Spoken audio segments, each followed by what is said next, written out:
माननीय सदस्यगण, मैं सदन की जानकारी के लिए बताना चाहता हूं कि सुप्रसव जैन बाल सदन कैथल के विद्यार्थीगण तथा अध्यापकगण आज सदन की कार्यवाही देखने के लिए दर्शक दीर्घा में उपस्थित हैं। मैं अपनी तथा सारे सदन की तरफ से इनका स्वागत करता हूं।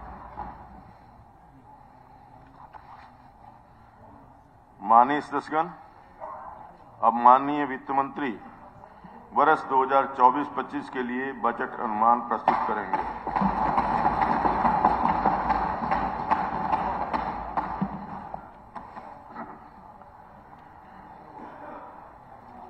माननीय अध्यक्ष महोदय, मैं इस सम्मानित सदन के समक्ष राज्य का वर्ष 2024-25 का बजट प्रस्तुत करने जा रहा हूं। माननीय अध्यक्ष महोदय, इस सरकार का लगातार 5वां बजट प्रस्तुत करना मेरे लिए सौभाग्य और सम्मान की बात है। लगभग 500 वर्षों के इंतजार और संघर्ष के बाद अयोध्या में श्री राम मंदिर के निर्माण और भगवान श्री रामलला जी की प्राण प्रतिष्ठा के लिए मैं माननीय प्रधानमंत्री श्री नरेंद्र मोदी जी का सभी हरियाणा वासियों की ओर से हार्दिक आभार व्यक्त करता हूं। मुझे पूरा विश्वास है कि राम राज्य की भावना के प्रसार से सुशासन के एक नए युग का सूत्रपात होगा और एक भारत श्रेष्ठ भारत के निर्माण में मदद मिलेगी। माननीय प्रधानमंत्री श्री नरेंद्र मोदी जी के कुशल नेतृत्व में भारत अंतर्राष्ट्रीय फलक पर एक अटल नक्षत्र की तरह चमक रहा है। भारत वर्ष 2023 में 6.7% की विकास दर के साथ दुनिया में तेजी से बढ़ती हुई अर्थव्यवस्था है। सबका साथ, सबका विकास, सबका प्रयास और सबका विश्वास के मूल मंत्र से राष्ट्र ने कोरोना वायरस महामारी की चुनौती का सफलतापूर्वक सामना किया और हाल में आयोजित G20 शिखर सम्मेलन में अनुकरणीय नेतृत्व प्रदान किया। पिछले वर्षों में हरियाणा ने अतुलनीय प्रगति की है, जो कि नए और जीवंत राज्य के उदय तथा एक पारदर्शी प्रौद्योगिकी आधारित शासन प्रणाली के साक्षी है। सरकार ने सामाजिक और भौगोलिक समावेशता के लिए काम किया है, जिसमें समाज के सभी वर्गों, राज्य के सभी क्षेत्रों का बिना किसी पूर्वाग्रह या भेदभाव के विकास किया जा रहा है। माननीय अध्यक्ष महोदय, वर्ष 2047 तक के अगले 2 दशक अमृत काल के हैं। इस काल में भारत दुनिया के अग्रणी विकसित देशों में से एक होगा, पुनः विश्व गुरु बनेगा। विकसित भारत की इस यात्रा में विकसित हरियाणा एक महत्वपूर्ण भूमिका निभाएगा। विकसित भारत और विकसित हरियाणा की नींव हमें सामूहिक प्रयासों और ठोस कार्य योजना से रखनी होगी। वृत्त आर्थिक मापदंड। माननीय अध्यक्ष महोदय, वर्ष 2014-15 से वर्ष 2023-24 की अवधि में सकल घरेलू उत्पाद की वार्षिक चक्रवृद्धि दर स्थिर मूल्यों पर 6.1% रही है, जो वर्ष 2014-15 के 3,70,535 करोड़ रुपए से वर्ष 2023-24 में बढ़कर 6,34,027 करोड़ रुपए होने का अनुमान है। इसी अवधि में राष्ट्रीय स्तर पर स्थिर मूल्यों पर सकल घरेलू उत्पाद में 5.6% की वार्षिक चक्रवृद्धि दर दर्ज की गई। राष्ट्रीय विकास की तुलना में हरियाणा की तीव्र वृद्धि का अर्थ है कि अखिल भारतीय सकल घरेलू उत्पाद में वर्ष की जीएसडीपी की हिस्सेदारी में वर्ष 2014-15 में 3.5% से बढ़कर वर्ष 2023-24 में 3.7% होने का अनुमान है, जो हरियाणा की जनसंख्या और भारत की जनसंख्या में अनुपात जो लगभग 2% है, उससे कहीं अधिक है। हरियाणा के सकल घरेलू उत्पाद, राज्य घरेलू उत्पाद में वर्ष 2023 में 8% की वृद्धि अनुमानित है, जबकि इसी अवधि में राष्ट्रीय सकल घरेलू उत्पाद में 3% की वृद्धि होने का अनुमान है। वर्तमान कीमतों पर राष्ट्रीय प्रति व्यक्ति आय वर्ष 2014-15 में 86,000 रुपए से बढ़कर 2023-24 में 1,85,854 रुपए अनुमानित है। ये वृद्धि 114% है, जबकि हरियाणा में ये वर्ष 2014-15 में 1,47,382 रुपए से वर्ष 23-24 में 3,25,759 रुपए होने का अनुमान है, जो कि 114% के मुकाबले 121% की वृद्धि है। हरियाणा इसमें अग्रणी है। सकल घरेलू राज्य घरेलू उत्पाद की क्षेत्रवार संरचना 23-24 में वर्तमान मूल्यों पर कुल सकल राज्य मूल्य वर्धित में द्वितीय क्षेत्र में हिस्सेदारी अर्थात सेकेंडरी क्षेत्र में 29.3% अनुमानित है। 23-24 में सकल राज्य मूल्य वर्धित तृतीय यानी टर्शरी क्षेत्र की हिस्सेदारी बढ़कर 52.6% और प्राथमिक क्षेत्र की हिस्सेदारी 18.1% अनुमानित है। 23-24 में प्राथमिक, द्वितीयक और तृतीय क्षेत्रों में क्रमशः 8.6%, 6.3% और 13.8% की वृद्धि होने का अनुमान है। अब मैं 2024-25 के बजट के बारे में थोड़ा अनुमान आपके सामने रखता हूं। माननीय अध्यक्ष महोदय, मैं वर्ष 2024-25 के लिए 1,89,876.61 करोड़ रुपए का बजट प्रस्तावित करता हूं, जो 2023-24 के 1,70,490.84 करोड़ रुपए के संशोधित अनुमानों से 11.37% की वृद्धि दर्शाता है। इसमें राजस्व परिव्यय के रूप में 1,34,456 करोड़, मैं आंकड़ों में दशमलव के आंकड़े बोलने से थोड़ा समय बचेगा, इसलिए पूरे राशि बोलूंगा।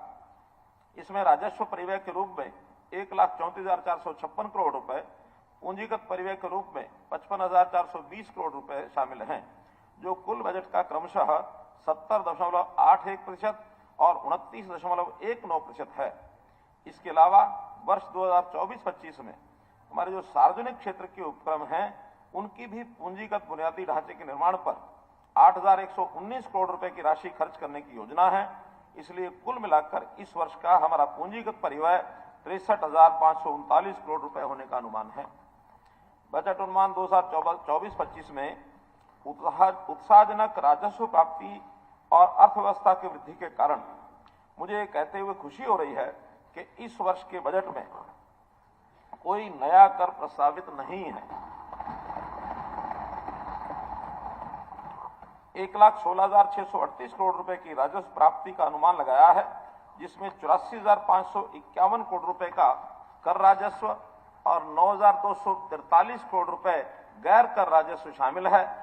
कर राजस्व प्राप्ति में जीएसटी, वैट, आबकारी और स्टाम्प और पंजीयन शुल्क राजस्व प्राप्ति के प्रमुख स्रोत हैं। केंद्रीय कर का हिस्सा 13,332 करोड़ रुपए है और केंद्रीय अनुदान सहायता 9,512 करोड़ रुपए है। इसके अलावा मैंने 72,722 करोड़ रुपए की पूंजीगत प्राप्ति का अनुमान लगाया है।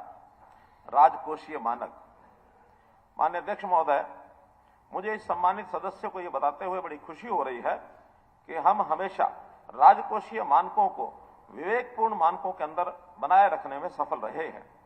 संशोधित अनुमान 2023-24 में राजकोषीय घाटे को जीएसडीपी के 3% की जो परमिटेड सीमा है, उसके मुकाबले जीएसडीपी के 2.8% पर सीमित किया गया है। मैं वर्ष 24-25 के लिए सकल राज्य घरेलू उत्पाद के 2.77% राजकोषीय घाटे का प्रस्ताव करता हूं, जो कि 3% की जो हमारी अनुमेय सीमा है उसके अंदर सीमित है। सकल ऋण स्टॉक को भी हम निर्धारित सीमा में रखने में सफल हुए हैं। संशोधित अनुमान 2023-24 में ऋण सकल राज्य घरेलू उत्पाद का अनुपात 26% है, जो कि 33.1% के नॉर्म्स में निर्धारित सीमा में है। वर्ष 24-25 के लिए ऋण स्टॉक सकल राज्य घरेलू उत्पाद का 26.15% अनुमानित है, जो 32.8% के निर्धारित मानदंडों से काफी कम है। हम राजकोषीय विवेकशीलता अपनाना जारी रखेंगे, क्योंकि सतत आर्थिक विकास का यही एकमात्र मार्ग है। सार्वजनिक क्षेत्र के उपक्रम। माननीय अध्यक्ष महोदय, राज्य के सार्वजनिक उपक्रमों का वर्ष 23-24 में कारोबार 79,907 करोड़ रुपया रहने का अनुमान है, जो पिछले वर्ष से 11.94% की वृद्धि है। मुझे ये बताते हुए खुशी हो रही है कि पिछले 9 वर्षों की अवधि में सार्वजनिक क्षेत्र के उपक्रमों के प्रदर्शन में सुधार हुआ है। वर्ष 2013-14 के दौरान सार्वजनिक क्षेत्र के 43 उपक्रमों में से केवल 13 उपक्रमों ने 804 करोड़ रुपए का लाभ अर्जित किया, शेष 30 घाटे में चल रहे थे। वर्ष 2022-23 के दौरान लाभ कमाने वाले सार्वजनिक क्षेत्र के उपक्रमों की संख्या बढ़कर 13 से 20 हो गई, जिनका कुल लाभ 1767 करोड़ रुपया रहा। इस तरह 963 करोड़ रुपए की वृद्धि हुई, जो कि डबल से भी अधिक है। मुझे इस सम्मानित सदन को यह अवगत कराते हुए बड़ी खुशी हो रही है कि सरकार द्वारा उठाए गए कदमों के कारण सार्वजनिक क्षेत्र के सभी उपक्रमों का संयुक्त ऋण मार्च 2014 के 60,576 करोड़ रुपए के 27.4% कम होकर मार्च 2023 में 43,955 करोड़ रुपया कम हो गया, जो लगभग 17,000 करोड़ रुपया हमने ये कम किया है। माननीय अध्यक्ष महोदय, किसान राज्य की अर्थव्यवस्था की रीढ़ है। हमारे किसानों की कड़ी मेहनत और परिश्रम के कारण हरियाणा राष्ट्रीय खाद्य सुरक्षा सुनिश्चित करने में प्रमुख योगदान करता है।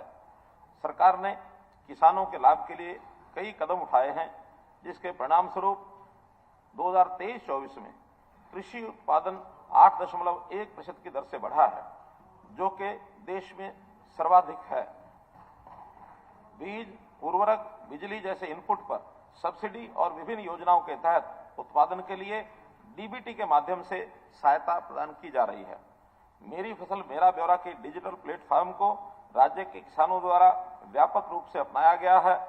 मुझे ये बताते हुए खुशी हो रही है कि मेरी फसल मेरा ब्यौरा हर सीजन में लगभग 10 लाख किसान अपनी फसल का विवरण उपलब्ध कराते हैं, जिससे सरकार को बाजार हस्तक्षेप के लिए रणनीति बनाने के लिए उपयोगी जानकारी मिलती है।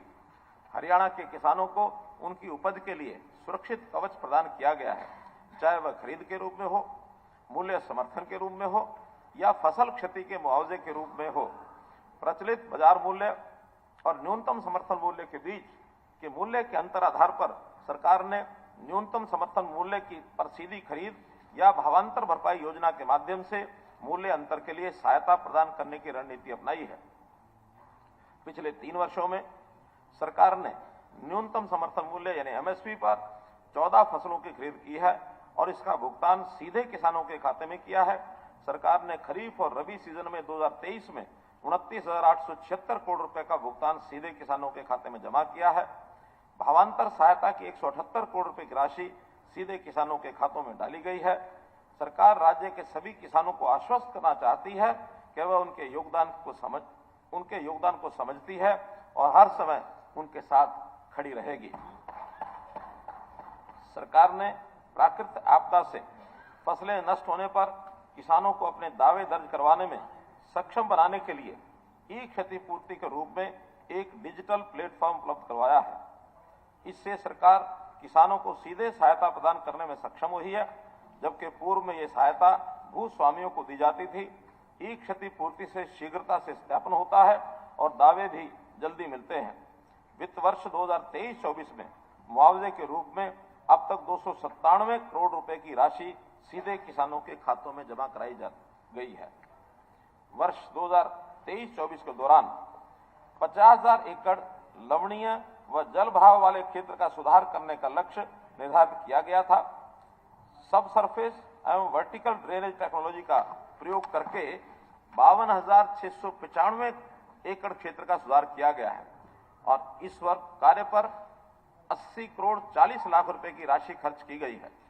वर्ष 2024-25 में गंभीर रूप से लवणीय व जल भराव वाली 62,000 एकड़ भूमि का सुधार करने का लक्ष्य निर्धारित किया गया है।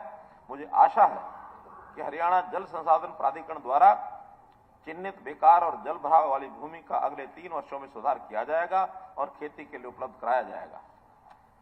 उर्वरकों और कीटनाशकों के छिड़काव में किसान ड्रोन का बढ़ावा देने के लिए हमने दृश्या के माध्यम से ड्रोन संचालन के लिए 500 युवा किसानों को प्रशिक्षण प्रदान करने की प्रक्रिया शुरू की है। 100 किसानों को ये प्रशिक्षण दिया जा चुका है। पराली जलाने की रोकथाम, प्रदूषण को कम करने की में भी किसानों की सहायता करने के लिए 11,007 फसल अवशेष मशीनें वितरित की हैं। प्रतिवर्ष 1,000 रुपए की प्रोत्साहन राशि प्रति एकड़ दी जा रही है। 14 लाख एकड़ के प्रबंधन के लिए 1,56,000 किसानों को पंजीकरण कराया। 23-24 के दौरान 139 करोड़ रुपए की प्रोत्साहन राशि किसानों में वितरित की गई। पराली जलाने के मामले 67% कम होकर 2303 हो गए हैं। हरियाणा बागवानी फसलों के लिए भी भावांतर भरपाई योजना के अंतर्गत 21 फलों और सब्जियों की फसलों को भावांतर भरपाई योजना में शामिल किया गया है। वर्ष 23-24 के दौरान 41 करोड़ रुपए की प्रोत्साहन राशि प्रदान की गई है।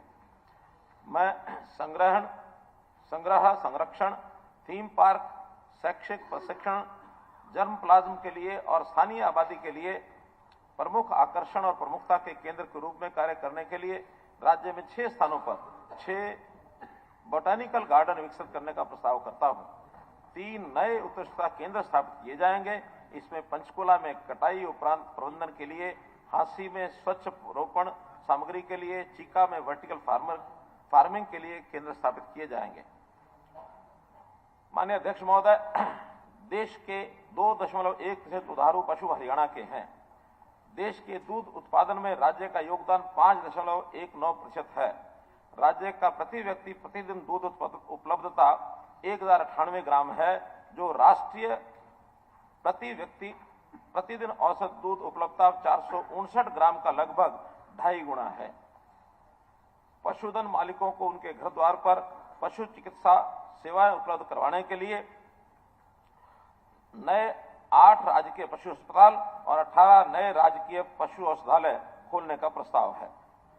घर द्वार पर पशु चिकित्सा ये सेवाएं प्रदान करने के लिए पहले से ही 21 मोबाइल पशु चिकित्सालय इकाइयां कार्यरत हैं। इस सेवा को सुदृढ़ करने के लिए सरकार ने 70 मोबाइल पशु चिकित्सा इकाइयों के लिए अनुबंध किया है और उनकी सेवाएं शीघ्र शुरू होने की उम्मीद है। मुझे आशा है कि ये सेवाएं पशुधन मालिकों के लिए बहुत लाभदायक सिद्ध होंगी। मत्स्य पालन, इसको बढ़ावा देने के लिए 3 मोबाइल जल परीक्षण प्रयोगशाला वैन के माध्यम से किसानों को घर द्वार पर ही मिट्टी और जल परीक्षण की सुविधा प्रदान की जाएगी। 4000 एकड़ भूमि को मत्स्य और झींगा पालन के अंतर्गत लाया जाएगा।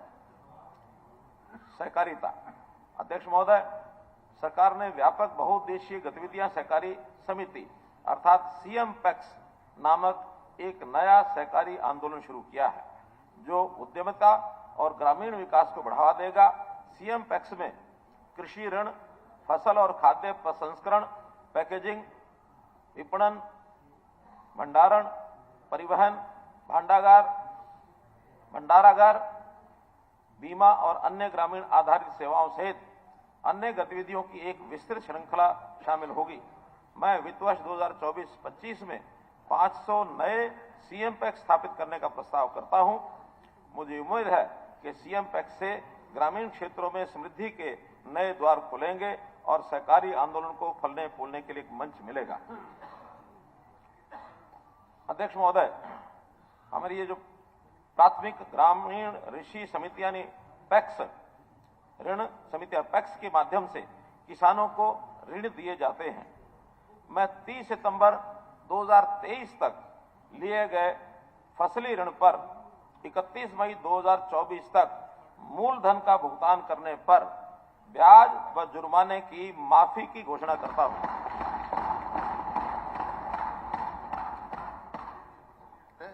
जो समय पर वापस देते हैं ब्याज तो 0%, जो समय पर नहीं देते हैं, मैं समय पर नहीं देते उनकी बात कर रहा हूं। जिनका बैठिए, जो डिफॉल्टर हैं उनकी संख्या भी इस समय 5,47,900 किसान हैं, जिनका मूलधन तो 2140 करोड़ रुपया है, लेकिन उनके पर ब्याज और पेनल्टी इस समय बकाया 1739 करोड़ रुपया हो गई है। इनको 1739 करोड़ रुपए की छूट की घोषणा करता हूं। बात कही है, आज एनएसए क्यों लगा दिया शांति प्रिय किसानों पर आपने? आज जो बात हो रही है उस पर चर्चा करेंगे, बजट का सेशन है। मैं पूछ रहा हूँ जी, आपने किसानों की बात करें ना, मुझे मालूम नहीं, किसानों की बात करें, मुझे मालूम नहीं और क्या सोच रखा आपने, क्या नहीं सोच रखा, लेकिन बजट के बिंदुओं पर प्रिय बैठे हरियाणा के आप बजट के बिंदुओं पर बात करें हुड्डा जी, बजट का एक नॉर्म्स होते हैं। आज बजट की विषय की चर्चा हो रही है, तो इसलिए उस बिंदु को रख रहा हूं मैं। नहीं, किसान की बातें अभी चल रही हैं, किसान की बातें चल रही हैं। किसान जितना प्यारा आपको है उससे ज्यादा प्यारा मेरे को है।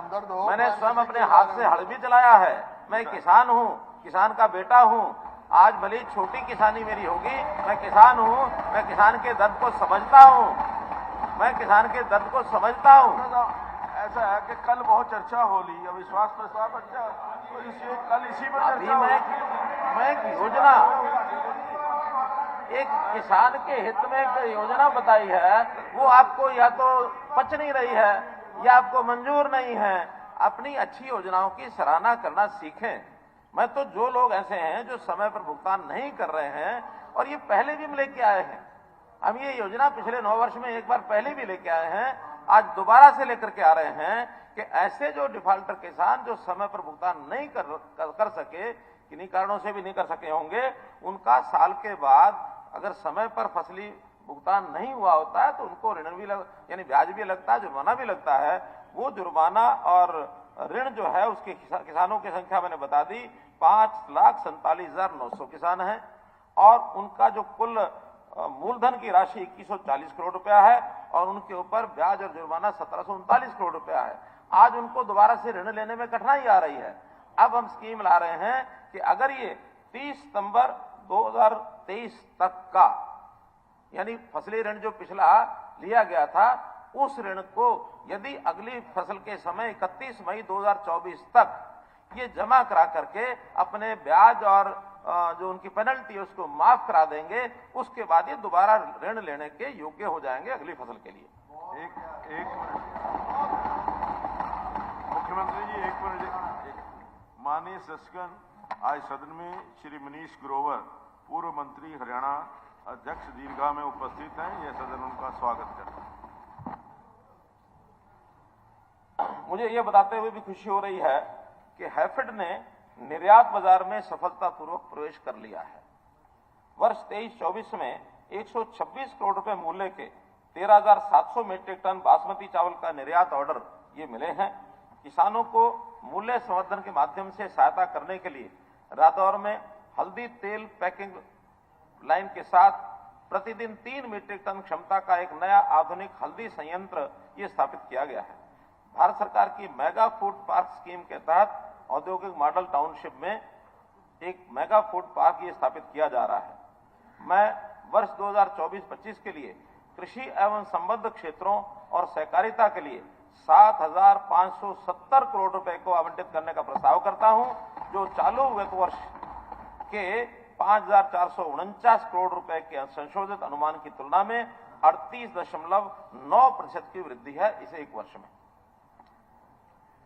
माननीय अध्यक्ष महोदय, सरकार ने सामाजिक सुरक्षा तंत्र इसका विस्तार करने के लिए कई उपाय किए हैं। वृद्धावस्था सम्मान भत्ता एवं संबंधित पेंशन जो वर्ष 2014 में 1,000 रुपया मासिक थी, अब बढ़कर 3,000 रुपया प्रति माह हो गई है। वर्ष 2013-14 में सामाजिक सुरक्षा पेंशन के लिए कुल 1753 करोड़ रुपए का खर्च किया गया, जो कुल बजट परिव्यय का मात्र 3.2% था। यह वित्त वर्ष 2024-25 में बढ़कर 1753 करोड़ के मुकाबले 10,971 करोड़ रुपया हो गया है, जो कुल बजट परिव्यय का 5.78% है, लगभग डबल। दिसंबर 2014 में ये लाभार्थियों की संख्या 22.62 लाख थी, जो अब बढ़कर 31.51 लाख हो गई है। ये भी 1.5 गुना हो गई है। सरकार ने वृद्धावस्था सम्मान भत्ता, दिव्यांग पेंशन, 40 वर्ष से अधिक आयु के विधुर और 45 वर्ष से अधिक आयु के अविवाहित, इनको भी पेंशन देने का फैसला किया है, और इनको भी प्रोएक्टिव मोड में परिवार पहचान पत्र के माध्यम से क्रियान्वित करके ये सुविधा लाभार्थियों के घर द्वार तक पहुंचाई गई है। प्रोएक्टिव मोड के माध्यम से पिछले 18 महीनों में 2.14 लाख से अधिक वृद्धावस्था सम्मान भत्ता लाभार्थियों की पहचान की गई है, जो पिछले एक वर्ष में 5,940 से अधिक दिव्यांग पेंशन लाभार्थियों की पहचान की गई। सरकार का अगले 3 महीनों में प्रोएक्टिव पेंशन प्रावधान को अन्य योजनाओं जैसे कि विधवा बहनें, निराश्रित महिला पेंशन, 40 वर्ष से अधिक आयु के विधुर, 45 वर्ष से अधिक आयु के अविवाहित की पेंशन, निराश्रित बच्चों को वित्तीय सहायता और स्कूल न जाने वाले दिव्यांग बच्चों को वित्तीय सहायता की स्कीमों तक बढ़ाने का प्रस्ताव है। जो वरिष्ठ नागरिक कर्मचारी भविष्य निधि का लाभ प्राप्त कर रहे हैं, उन्हें अब तक वृद्धावस्था सम्मान भत्ता ये नहीं दिया जाता है। कई ऐसे मामले भी सामने आए हैं जहां ईपीएफ पेंशन 3,000 रुपये प्रति माह से भी कम है।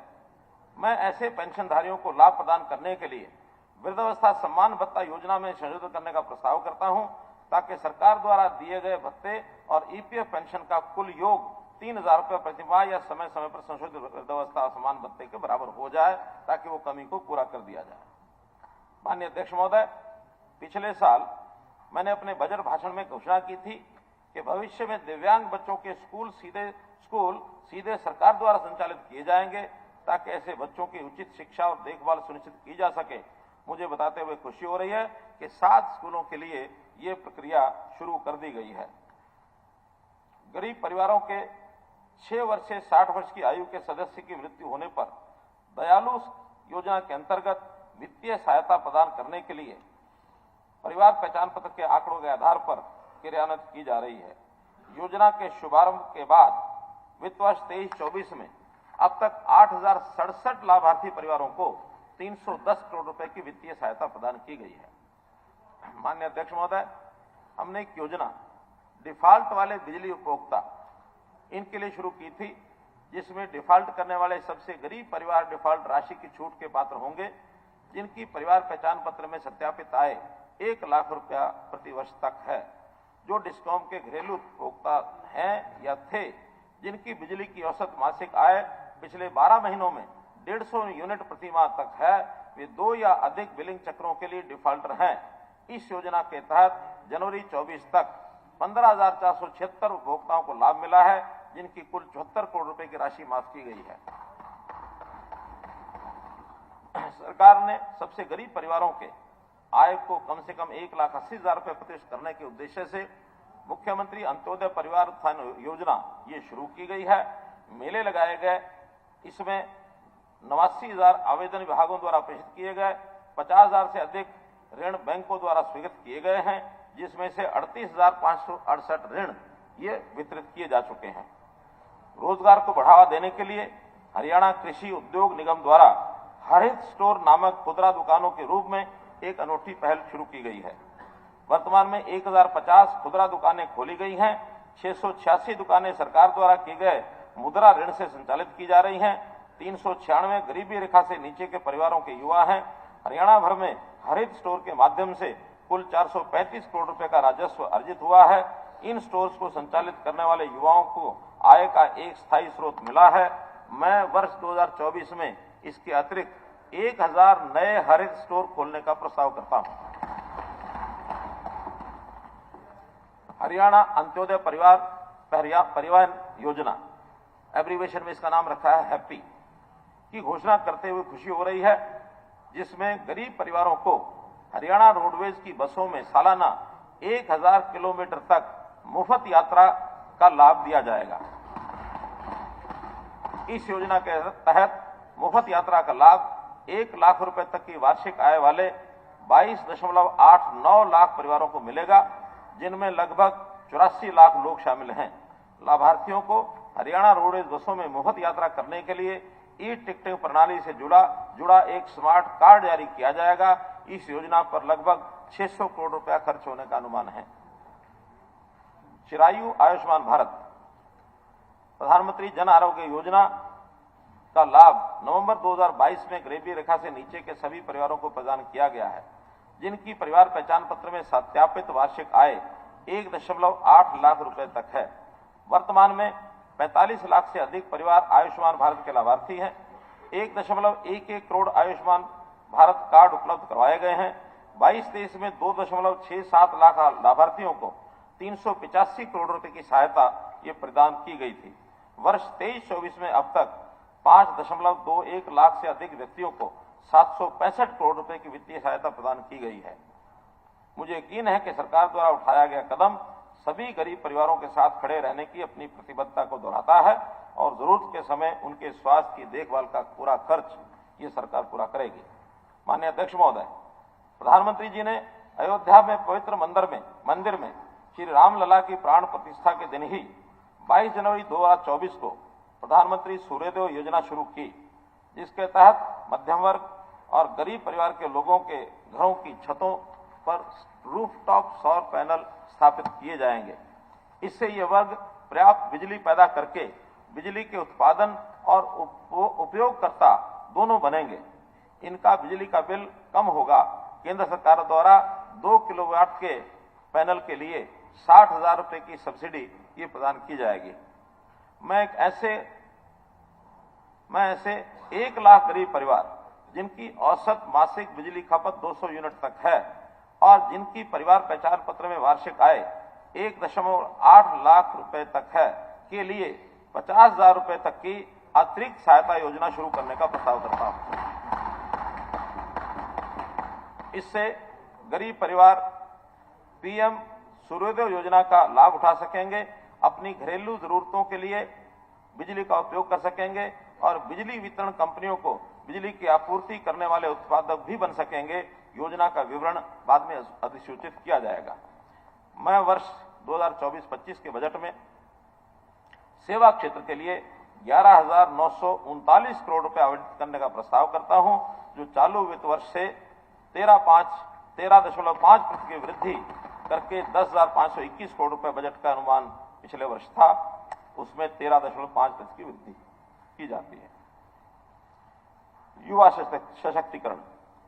माननीय अध्यक्ष महोदय, युवा सशक्तिकरण, रोजगार और उद्यमिता सरकार के लिए एक महत्वपूर्ण क्षेत्र रहा है। गत वर्षों में हरियाणा कौशल विकास मिशन द्वारा निजी प्रशिक्षण भागीदारों के माध्यम से कौशल प्रशिक्षण का कार्य किया जा रहा है। सरकार ने सरकारी औद्योगिक प्रशिक्षण संस्थान यानी ITI के माध्यम से अल्पकालिक कौशल विकास और प्रशिक्षण देने पर बल देने का निर्णय लिया है। मिशन 60,000, इसके तहत सरकार आने वाले वर्षों में कम से कम 60,000 युवाओं को कौशल प्रशिक्षण और रोजगार के अवसर प्रदान करने का हमने लक्ष्य रखा है। फरवरी 2024 में ठेकेदार सक्षम सेवा योजना युवा योजना शुरू की गई है। ये योजना पंचायती राज संस्थाओं, शहरी स्थानीय निकायों और सरकारी क्षेत्र में 25 लाख रुपए तक के विकास कार्यों के लिए ठेकेदारी के रूप में 10,000 युवाओं की पहचान और प्रशिक्षण के उद्देश्य से शुरू की गई है। श्री विश्वकर्मा कौशल विश्वविद्यालय GST पंजीकरण प्रक्रिया और हरियाणा इंजीनियरिंग वर्ष पोर्टल पर पंजीकरण आदि के लिए 3 महीने का कौशल प्रशिक्षण प्रदान करेगा, ताकि ये युवा प्रशिक्षण पूरा होने पर तुरंत काम प्राप्त कर सकें और दूसरों को भी रोजगार प्रदान कर सकें। अध्यक्ष महोदय, फरवरी 2024 में हमने वन मित्र योजना ये शुरू की है। इस योजना का उद्देश्य आर्थिक रूप से कमजोर वर्गों के 7500 कार्यकर्ताओं के माध्यम से गैर वन भूमि पर वृक्षारोपण गतिविधियों में सामुदायिक भागीदारी को प्रोत्साहित करना है। हर कार्यकर्ता प्रतिवर्ष 1000 पौधों तक के संरक्षण के रूप में 4 वर्ष कार्य करेगा, ताकि वे पौधे पेड़ बन सकें। बदले में उन्हें प्रति पौधा निर्धारित पारिश्रमिक दिया जाएगा। ये योजना युवाओं को रोजगार प्रदान करने के अलावा पर्यावरण स्थिरता में सहायक सिद्ध होगी। ये युवा अपने गांव में जमीन को चिन्हित करके जो सार्वजनिक स्थान है अथवा निजी भूमि पर भी पेड़ लगा सकेंगे, ताकि वृक्षों का उसमें बढ़ावा हो सके। हरियाणा कौशल रोजगार निगम ने लगभग 1.11 लाख सक्रिय कर्मियों को रोल पर लिया है। 18,000 नई नियुक्तियां की हैं, जो नियुक्त कार्यबल से योगदान दे रहे हैं। HKRN के माध्यम से तैनात कार्यबल को सामाजिक और स्वास्थ्य देखभाल लाभ मिल रहा है, जिससे कार्य के अनुकूल वातावरण को बढ़ावा मिला है। HKRN सक्रिय रूप से अंतर्राष्ट्रीय रोजगार बाजार में विदेशी प्लेसमेंट के अवसर तलाश रहा है। निजी क्षेत्र में भी रोजगार के अवसर प्रदान कर रहा है। जनवरी 24 में इजरायल में निर्माण क्षेत्र में विदेशी प्लेसमेंट के अवसरों को लाभ उठाने के लिए पंजीकृत प्रतिभागियों के लिए प्रशिक्षण कार्यक्रम आयोजित किए गए हैं। यमुनानगर जिले के प्रतापनगर और पंचकुला जिले के कणौली में खोले गए नए राजकीय औद्योगिक प्रशिक्षण संस्थानों में पिछले वर्ष दाखिले शुरू हो गए थे। 6 नए राजकीय ITI का निर्माण कार्य जिला फरीदाबाद के सोहना, सेक्टर 18 सिकरोना, तिगांव, जिला महेंद्र के सेलंग और सतनाली में पूरा हो चुका है। वर्ष 24-25 के दौरान 6 नए ITI सिरसा जिले के जीवननगर, हिसार के सिसाय, जींद के पेगा, कुरुक्षेत्र के शाहबाद और बसंतपुर तथा करनाल जिले के इंद्री का निर्माण कार्य पूरा होने की संभावना है। श्री विश्वकर्मा कौशल विश्वविद्यालय ने भारतीय लघु उद्योग विकास बैंक के सहयोग से सुपर 30 उद्यमिता विकास कार्यक्रम शुरू किया है। कार्यक्रम का लक्ष्य 6 महीने के पाठ्यक्रम के लिए सघन चयन प्रक्रिया के माध्यम से नवीन व्यावसायिक विचारों और कौशल वाले 30 प्रतिभागियों का चयन करना है। पिछले वर्ष मैंने घोषणा की थी कि सरकार बैंकों और वित्तीय संस्थानों के सहयोग से 200 करोड़ रुपए के कोष के साथ एक वेंचर कैपिटल फंड की स्थापना करेगी, जो उन स्टार्टअप उद्यमियों को ऋण और इक्विटी के माध्यम से वित्तीय सहायता प्रदान करेगी। जो महिलाएं हैं या ऐसे परिवारों से आते हैं जिनकी वार्षिक आय 1.80 लाख रुपए तक है या अनुसूचित जाति पिछड़ा वर्ग से संबंधित है, वेंचर कैपिटल फंड उन युवाओं को उद्यमी बनाने में सहायता करेगा जहां परियोजना लागत 5 करोड़ रुपए तक है। ये परियोजना वर्ष 2024-25 में भी चालू रहेगी। वर्ष 24-25 में युवा क्षेत्र को नहीं चालू हो जाएगी, अभी चालू हुई नहीं है, चालू अब हो जाएगी 24-25 में। 24-25 के लिए युवा क्षेत्र को 1349 करोड़ रुपए आवंटित करने का प्रस्ताव करता हूं। पंचायती राज संस्थाएं, सरकार के तीसरे टियर यानी पंचायती राज संस्थाओं और शहरी स्थानीय निकायों की कार्यप्रणाली में जवाबदेही के साथ स्वायत्तता के सिद्धांत के समावेश के लिए हमारी सरकार समर्पित है। पंचायती राज संस्थाओं को एक परिभाषित फार्मूले के आधार पर यानी राज्य के स्वयं के कर राजस्व यानी SOTR के 7% और छठे राज्य वित्त आयोग की सिफारिशों पर प्रति व्यक्ति के आधार पर और इसी तरह केंद्र राज्य हस्तांतरण की तर्ज पर धनराशि सीधे हस्तांतरित की जा रही है। पंचायती राज संस्थाओं द्वारा किए जाने वाले कार्यों का आवंटन स्पष्ट और विशिष्ट रूप से परिभाषित किया गया है। पंचायती राज संस्थाओं ने सौंपे गए कार्यों की प्रकृति व प्राथमिकता स्वयं निर्धारित कर सकती है। इस वर्ष पंचायती राज संस्थाओं को राज्य वित्त आयोग अनुदान के रूप में 2446 करोड़ रुपए का प्रावधान किया गया है और अगले वित्त वर्ष 24-25 के लिए ये प्रावधान 2968 करोड़ रुपए का है, जो लगभग 20% की वृद्धि की गई है।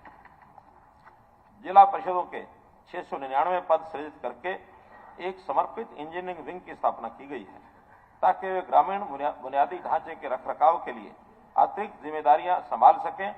710 ग्राम पंचायतों और सभी महाग्रामों में स्ट्रीट लाइट लगाने की जिम्मेवारी जिला परिषदों को सौंपी गई है। जिला परिषदों को प्राथमिक स्वास्थ्य केंद्रों और उप केंद्रों के रखरखाव के अलावा हरियाणा राज्य कृषि विपणन बोर्ड द्वारा निर्मित ग्रामीण सड़कों के रखरखाव की जिम्मेदारी भी जिला परिषदों को सौंपी गई है। ग्रामीण क्षेत्रों में अनुसूचित जाति और पिछड़े वर्गों के चौपालों की मरम्मत के लिए धन की मांग है। ये सुनिश्चित करने के लिए कि इन चौपालों का सही रखरखाव और प्रयोग हो, मैं राज्य की अनुसूचित जातियों और पिछड़े वर्गों की चौपालों की मरम्मत के लिए हरियाणा ग्रामीण विकास निधि से 100 करोड़ रुपए प्रदान करने का प्रस्ताव करता हूं।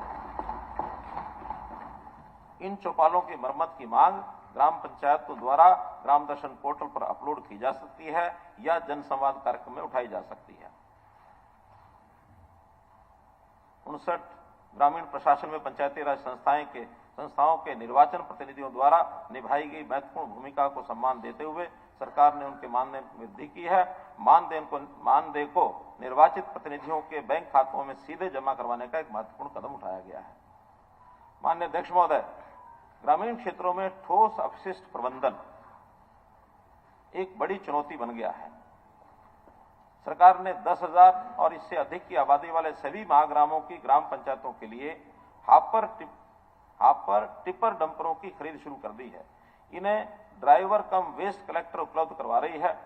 ग्रामीण सफाई कर्मचारियों के स्वीकृत पदों की संख्या 11,254 से बढ़ाकर 18,580 करते हुए 7,326 अतिरिक्त पद स्वीकृत किए हैं।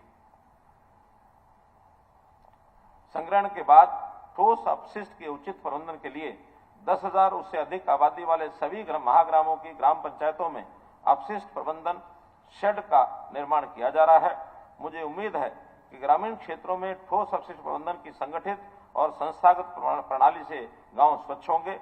2024-25 में मैं अपशिष्ट प्रबंधन की संस्थागत प्रणाली का उन सभी ग्राम पंचायतों में विस्तार करने का प्रस्ताव करता हूं जिनकी आबादी 7,500 से ऊपर हो गई है। मैं वित्त वर्ष 24-25 के बजट में ग्रामीण क्षेत्र के लिए 7,276 करोड़ रुपए आवंटित करने का प्रस्ताव करता हूं, जो चालू वित्त वर्ष 6,213 करोड़ रुपए के संशोधित अनुमानों की तुलना में 17.11% की वृद्धि है। शहरी विकास पंचायती राज संस्थाओं की तरह सरकार ने शहरी स्थानीय निकायों को विशेष जिम्मेदारियां सौंपी हैं, जिनमें छठे राज्य वित्त आयोग की सिफारिश के अनुसार प्रति व्यक्ति आधार पर धन हस्तांतरित किया जाता है। वित्त वर्ष 23-24 में शहरी स्थानीय निकायों को राज्य वित्त आयोग अनुदानों के रूप में 2001 करोड़ रुपए की राशि का प्रावधान किया गया है और 24-25 के बजट में 2,428 करोड़ रुपए की राशि का निर्धारित की गई है। जो नगर पालिकाएं आर्थिक रूप से कमजोर हैं, उन्हें समय समय पर अनुदान के रूप में अतिरिक्त सहायता प्रदान की जाती है। ये राशि शहरी स्थानीय निकायों में मुख्यमंत्री सामूहिक शहरी विकास योजना और दिव्य नगर योजना के माध्यम से व्यय के लिए वित्तीय प्रव्यय के अतिरिक्त है। इसमें वित्त वर्ष 24-25 में 900 करोड़ रुपए के बजट का अलग से प्रावधान किया गया है। वित्त वर्ष 2023-24 में ऐसी 1152 कॉलोनियों को अधिसूचित किया गया है जिनमें नागरिक सुविधाओं और बुनियादी ढांचों की कमी है।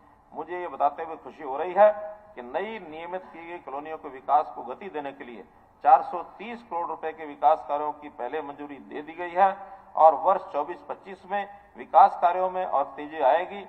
सरकार इन सभी कॉलोनियों में सभी बुनियादी नागरिक सुविधाएं उपलब्ध कराने के लिए प्रतिबद्ध है और अगले 2 वर्षों में इन दायित्वों को पूरा करेगी। नियमित की गई कॉलोनियों में विकास कार्यों के लिए वर्ष 24-25 में हरियाणा शहरी विकास निधि से 1,000 करोड़ रुपए की राशि निर्धारित की गई है।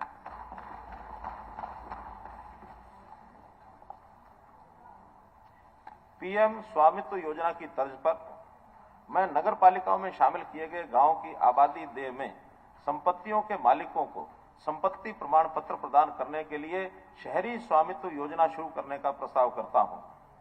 इससे संपत्तियों के मालिक पीएम स्वामित्व के तहत ग्राम पंचायतों के आबादी वाले क्षेत्रों में संपत्तियों के मालिकों को मिलने वाले लाभ के समान लाभ प्राप्त कर सकेंगे। ये नीति शहरी स्थानीय निकाय विभाग द्वारा अगले 15 दिनों में अधिसूचित कर दी जाएगी।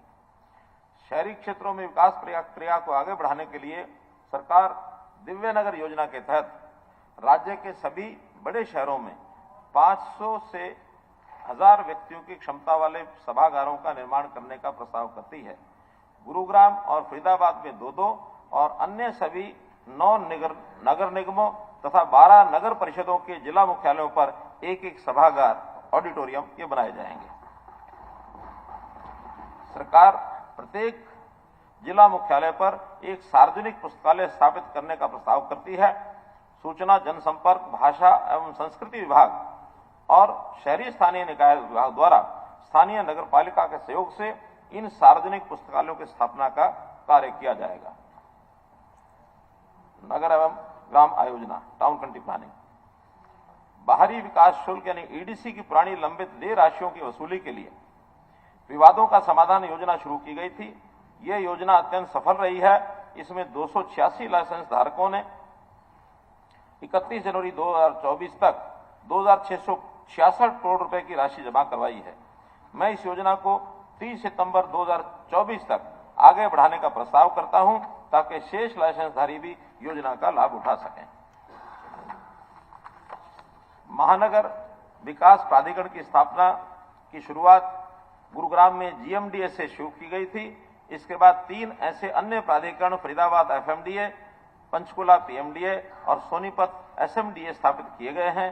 हिसार के लिए एचएमडीए की स्थापना प्रक्रियाधीन है। बढ़ती आबादी की आवश्यकता को पूरा करने के लिए फरीदाबाद महानगर विकास प्राधिकरण अगले 5 वर्षों में 3400 करोड़ रुपए के अनुमानित परिव्यय के साथ जल आपूर्ति और सीवरेज प्रणाली का विस्तार करेगा। गुरुग्राम महानगर विकास प्राधिकरण इसी अवधि में 1200 करोड़ रुपए के अनुमानित परिव्यय के साथ सड़क नेटवर्क और 900 करोड़ रुपए के अनुमानित परिव्यय के साथ जल आपूर्ति व सीवरेज नेटवर्क को बढ़ाने की दिशा में काम करेगा। सोनीपत और पंचकुला महानगर प्राधिकरणों ने हाल ही में काम शुरू करना शुरू किया है। उम्मीद है कि हिसार महानगर प्राधिकरण शीघ्र काम करना शुरू कर देगा। मैं सोनीपत, पंचकुला और हिसार प्राधिकरणों को भी 100 करोड़ रुपए के विशेष अनुदान प्रदान करने का प्रस्ताव करता हूं, ताकि ये राजस्व का स्थायी स्रोत उपलब्ध होने तक विकास गतिविधियां चला सकें। मैं वर्ष 2024-25 के बजट में शहरी क्षेत्र के लिए 5,980 करोड़ रुपए आवंटित करने का प्रस्ताव करता हूं, जो चालू वित्त वर्ष के 4,323 करोड़ रुपए के संशोधित अनुमानों की तुलना में 38%, ये थोड़ा मुझे 38 हो जाता है, ठीक है, 38% की वृद्धि है, 1600, ठीक है। सभी के लिए आवास। माननीय अध्यक्ष महोदय, मुझे ये बताते हुए खुशी हो रही है कि सरकार ने पिछले साल एक नई योजना मुख्यमंत्री शहरी आवास योजना ये शुरू की है, जिसका उद्देश्य उन परिवारों को आवास प्रदान करना है जिनकी वार्षिक आय 1.8 लाख रुपए तक है और जिनका स्वयं का मकान नहीं है। इस योजना में 2.89 लाख परिवार पंजीकृत हैं। इनमें से 14 कस्बों और शहरों में भूमि की पहचान कर ली गई है और पंजीकृत लाभार्थियों को भूखंड आवंटन प्रक्रिया शुरू हो गई है। मुझे उम्मीद है कि अगले 6 महीनों में इसका लाभ हरियाणा के सभी कस्बों और शहरों तक पहुंचा दिया जाएगा। वर्ष 2024-25 में ऐसे लाभार्थियों को प्लॉट या फ्लैट उपलब्ध कराने के लिए 1,000 करोड़ रुपए की राशि अलग रखी जाएगी। ये राशि आंशिक रूप से हरियाणा शहरी विकास प्राधिकरण द्वारा अपने आवास दायित्वों के तहत प्रदान की जाएगी और राज्य बजट से भी आंशिक रूप से पूरी की जाएगी। मुख्यमंत्री शहरी आवास योजना की तर्ज पर मैं मुख्यमंत्री ग्रामीण आवास योजना शुरू करने का प्रस्ताव करता हूं। इसका उद्देश्य ये सुनिश्चित करना है कि जिन लाभार्थियों को महात्मा गांधी ग्रामीण बस्ती योजना के तहत भूखंड आवंटित किए गए थे, लेकिन पिछले 15 वर्षों में उन्हें भूखंडों का कब्जा नहीं दिया गया, मैं ऐसे लगभग 25,000 लाभार्थियों को सितंबर 2024 तक कब्जा देने की समय सीमा तय करने का प्रस्ताव करता हूं। यदि पात्र लाभार्थियों को कब्जा नहीं दिया जा सका तो सरकार मुख्यमंत्री ग्रामीण आवास योजना के अंतर्गत लाभार्थी परिवार को 1 लाख रुपए तक की राशि का लाभ देगी, ताकि वह अपना मकान बनाने के लिए अपनी पसंद का प्लॉट गांव में खरीद सकें।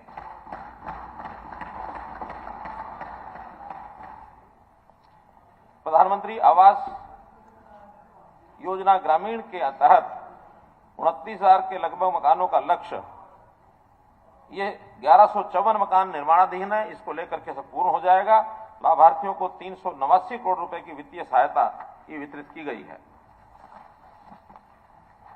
माननीय अध्यक्ष महोदय, ये बहुत गर्व की बात है कि हमारे राज्य के खिलाड़ी अंतर्राष्ट्रीय खेलों में देश को गौरवान्वित कर रहे हैं। विभिन्न खेल प्रतियोगिताओं में उनकी उपलब्धियां के आधार पर वर्ष 23-24 के दौरान 692 खिलाड़ियों को 92 करोड़ रुपए के नगद पुरस्कार दिए गए हैं। खेलो इंडिया पैरा गेम्स 2023 दिसंबर में नई दिल्ली में 7 खेलों के लिए इसका आयोजन किया। खेलों में हरियाणा के 183 खिलाड़ियों ने भाग लिया और 105 पदक जीतकर प्रदेश को प्रथम स्थान दिलवाया। मैं पिछले वर्ष आवंटित 1100 खेल नर्सरियों के अलावा वित्त वर्ष 2024-25 में 400 खेल नर्सरी स्थापित करने का प्रस्ताव करता हूं। वर्ष 24-25 में मुक्केबाजी, कुश्ती में 2 उच्च प्रदर्शन केंद्र क्रमशः पानीपत और सोनीपत में स्थापित किए जाएंगे। इन उच्च प्रदर्शन केंद्रों का नाम उस क्षेत्र के प्रमुख खिलाड़ियों के नाम पर रखा जाएगा जिन्होंने अतीत में राज्य को गौरवान्वित किया है। स्पीड क्लाइंबिंग ऐसा खेल है जो पेरिस ओलंपिक में शामिल किए गए नए खेल आयोजनों में से एक है। मैं राज्य में 6 स्थानों करनाल, भिवानी, हिसार, फरीदाबाद, नारनौल और पंचकुला में स्पीड क्लाइंबिंग सुविधाओं के निर्माण का प्रस्ताव करता हूं। मैं वर्ष 24-25 के लिए खेल क्षेत्र को 578 करोड़ रुपए आवंटित करने का प्रस्ताव करता हूं, जो चालू वित्त वर्ष 432 करोड़ रुपए के संशोधित अनुमानों की तुलना में 33.83% की वृद्धि है। माननीय अध्यक्ष महोदय, नई राष्ट्रीय शिक्षा नीति 2020 भारत को एक वैश्विक ज्ञान समाज के विकास के लिए मूलभूत आधार प्रदान करती है। स्कूल शिक्षा के प्रारंभिक वर्षों में सीखने की दक्षता में सुधार नई राष्ट्रीय शिक्षा नीति 2020 के प्रमुख तत्वों में से एक है। निपुण हरियाणा मिशन का उद्देश्य नवीन शिक्षण अध्ययन सामग्री का उपयोग करके सभी छात्रों को ग्रेड 3 तक सक्षम बनाना है। अब तक मिशन को ग्रेड 3 स्तर पर लागू किया गया। मैं शिक्षण 2024-25 में इसमें ग्रेड 4 और 5 को शामिल करके इसका विस्तार करने का प्रस्ताव करता हूं। गुरुग्राम में फ्लाइट सिमुलेटर प्रशिक्षण केंद्र स्थापित हो रहा है, जिससे हरियाणा उड्डयन शिक्षण के केंद्र के रूप में उभरेगा। मैं उड्डयन के सभी तत्वों के साथ उच्च शिक्षा के लिए हिसार में एक उड्डयन महाविद्यालय स्थापित करने का प्रस्ताव करता हूं। यह कॉलेज गुरु जम्बेश्वर विश्वविद्यालय से संबद्ध होगा और महाराजा अग्रसेन हिसार हवाई अड्डे के पास स्थित होगा। मैं सभी सरकारी आदर्श संस्कृत वरिष्ठ माध्यमिक विद्यालयों में चरणबद्ध तरीके से ई लाइब्रेरी स्थापित की जाएगी। पहले चरण में प्रत्येक खंड में ऐसे हर स्कूल को एक बार 25 लाख रुपए की राशि आवंटित की जाएगी। ई पुस्तकालय छात्रों को ज्ञान के भंडार तक पहुंच प्राप्त करने और सीखने के परिणामों में सुधार करने में सक्षम बनाएंगे। सरकार ने 16 जनवरी 2024 को मुफ्त छात्र परीक्षण सुरक्षा योजना का कार्यान्वयन शुरू किया है। यह योजना कक्षा 1 से 12 तक के सभी विद्यालयों के लिए उपलब्ध है, जहां उनके घर से स्कूल की दूरी 1 किलोमीटर से अधिक है। ये योजना प्रारंभ में प्रत्येक जिले के एक खंड में लागू की जा रही है और इसका विस्तार अन्य खंडों में भी किया जाएगा। कॉलेज के विद्यार्थियों को रोजगार सक्षम बनाने के लिए राज्य के विद्यालयों में 50 से अधिक रोजगार उन्मुखी पाठ्यक्रम आरंभ किए गए हैं। उच्च शिक्षण संस्थानों ने छात्रों की रोजगार क्षमता में सुधार के लिए विभिन्न उद्योगों के साथ 300 से अधिक समझौता ज्ञापनों पर हस्ताक्षर किए हैं।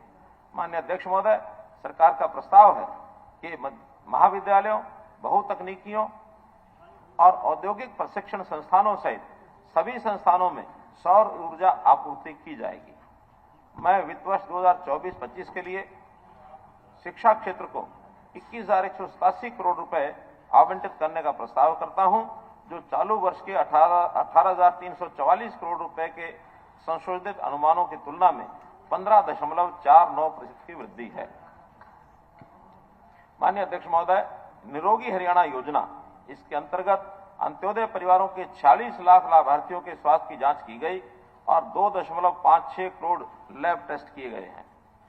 सरकारी कर्मचारियों के लिए कैशलेस स्वास्थ्य सुविधा वर्ष 2023 में प्रयोग के आधार पर 2 विभागों के कर्मचारियों के लिए शुरू की गई थी। अब इसका विस्तार करके 1 जनवरी 2024 से सभी नियमित सरकारी कर्मचारियों के लिए लागू कर दिया गया है।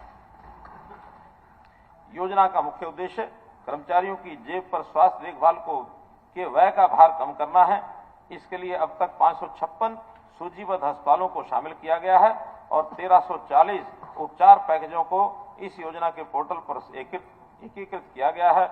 ये सरकारी कर्मचारियों की लंबे समय से लंबित मांग को पूरा करेगा और उनके परिवार की स्वास्थ्य देखभाल लागत को वहन करने में महत्वपूर्ण राहत प्रदान करेगा। पिछले साल चिरायु आयुष्मान भारत योजना का लाभ उन परिवारों को देना शुरू किया था जिनकी वार्षिक आय 1,80,000 रुपए से 3 लाख रुपए तक थी। इसके लिए उन्हें 1,500 रुपए नाममात्र वार्षिक भुगतान करना होता है। मैं अब चिरायु आयुष्मान भारत योजना का लाभ उन परिवारों तक बढ़ाने का प्रस्ताव करता हूं जिनकी वार्षिक आय 3 लाख रुपए से अधिक है। अब 3 लाख से 6 लाख रुपए की वार्षिक आय वर्ग वाले लोग 4,000 रुपए के वार्षिक योगदान का भुगतान करके और 6 लाख रुपए से अधिक की वार्षिक आय वर्ग वाले लोग 5,000 रुपए से अधिक 5,000 रुपए के वार्षिक योगदान का भुगतान करके चिरायु आयुष्मान भारत योजना का लाभ प्राप्त कर सकते हैं। इसमें हरियाणा अपने नागरिकों को सार्वजनिक स्वास्थ्य बीमा प्रदान करने के लक्ष्य को प्राप्त कर लेगा। Post graduate institute of dental science Rohtak में एक उत्कृष्टता केंद्र स्थापित किया गया। शहीद हसन खां मेवाती राजकीय मेडिकल कॉलेज नल्लड़ में निवारक स्वास्थ्य उत्कृष्टता केंद्र की स्थापना प्रक्रियाधीन है। मैं वर्ष 23-24 में Pandit Bhagwatlal Sharma post graduate institute of medical sciences Rohtak द्वारा किडनी प्रत्यारोपण कार्यक्रम शुरू किया गया है और शीघ्र ही लीवर प्रत्यारोपण कार्यक्रम भी शुरू किया जाएगा, जिसके लिए स्वीकृति प्रदान कर दी गई है।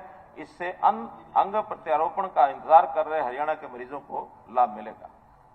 माननीय अध्यक्ष महोदय, आयुष चिकित्सा पद्धति के माध्यम से हम स्वास्थ्य देखभाल के दृष्टिकोण को इलाज की अपेक्षा रोगों की रोकथाम की ओर केंद्रित करना चाहते हैं। इसके लिए वर्ष 2024 में योगशालाओं सहित 500 हेल्थ एंड वेलनेस सेंटर स्थापित किए जाएंगे। पंचकुला में श्री माता मनसा देवी श्राइन बोर्ड द्वारा प्रदान की गई भूमि पर स्थापित होने वाले राष्ट्रीय आयुर्वेद संस्थान ने हाल ही में बाह्य रोगी देखभाल यानी ओपीडी शुरू की है। इस संस्थान का निर्माण वर्ष 2024-25 में पूरा होने की उम्मीद है। माननीय अध्यक्ष महोदय, मुझे ये बताते हुए खुशी हो रही है कि कर्मचारी राज्य बीमा निगम ने हरियाणा ने हिसार, रोहतक, अंबाला और सोनीपत में 100 बिस्तरों वाले नए अस्पतालों और करनाल में 30 बिस्तरों वाले नए अस्पताल की स्थापना की मंजूरी दे दी है। वर्ष 24-25 में पटौदी, साहा, घरौंडा और कैथल में नई ईएसआई डिस्पेंसरी शुरू होने की उम्मीद है। वर्ष 24-25 के लिए स्वास्थ्य, चिकित्सा शिक्षा और आयुष क्षेत्रों को 9,579 करोड़ रुपए आवंटित करने का प्रस्ताव करता हूं, जो चालू वित्त वर्ष के 7,731 करोड़ रुपए के संशोधन अनुमानों की तुलना में 23.89% की वृद्धि है। नारी शक्ति। अध्यक्ष महोदय, सभी क्षेत्रों में महिलाओं के उत्थान के बिना कोई भी समाज प्रगति नहीं कर सकता।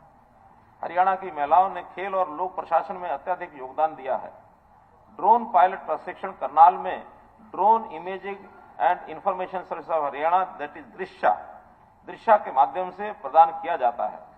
मैं वर्ष 2024-25 के दौरान 500 महिला स्वयं सहायता समूह की 5000 बहनों को ड्रोन संचालन व रखरखाव के लिए प्रशिक्षित कर उन्हें प्रति समूह एक ड्रोन देने का प्रस्ताव करता हूं। इससे वे कृषि उद्देश्यों के लिए किसानों को किराए पर दे सकती हैं। योजना का विवरण युवा उद्यमिता और अधिकारिता विभाग द्वारा अलग से अधिसूचित किया जाएगा। मैंने पिछले वर्ष पानीपत में तीज उत्सव के दौरान प्रत्येक जिला मुख्यालय पर साझा बाजार की घोषणा की थी। हरियाणा राज्य ग्रामीण आजीविका मिशन और शहरी स्थानीय निकाय के सहयोग से इस पहल का उद्देश्य महिला स्वयं सहायता समूह के उद्देश्यों को अपने उत्पादों को प्रदर्शित करने और बेचने के लिए दुकानें या पोटा कैबिन उपलब्ध करवाना है। महिलाएं किसानों की सहायता करेंगी ड्रोन उड़ा के खाद छिड़कने में। ड्रोन दीदी, लखपति दीदी, ड्रोन दीदी। बेचने के लिए दुकानें या पोटा केबिन उपलब्ध करवाना है। जगहों की पहचान कर ली गई है और पायलट आधार पर 5 जिलों करनाल, यमुनानगर, पंचकुला, फतेहाबाद और गुरुग्राम में काम शुरू हो गया है। साझा बाजार में दुकानें स्वयं सहायता समूहों को प्रोटेक्शन के आधार पर ऑनलाइन पोर्टल के माध्यम से आवंटित की जाएंगी।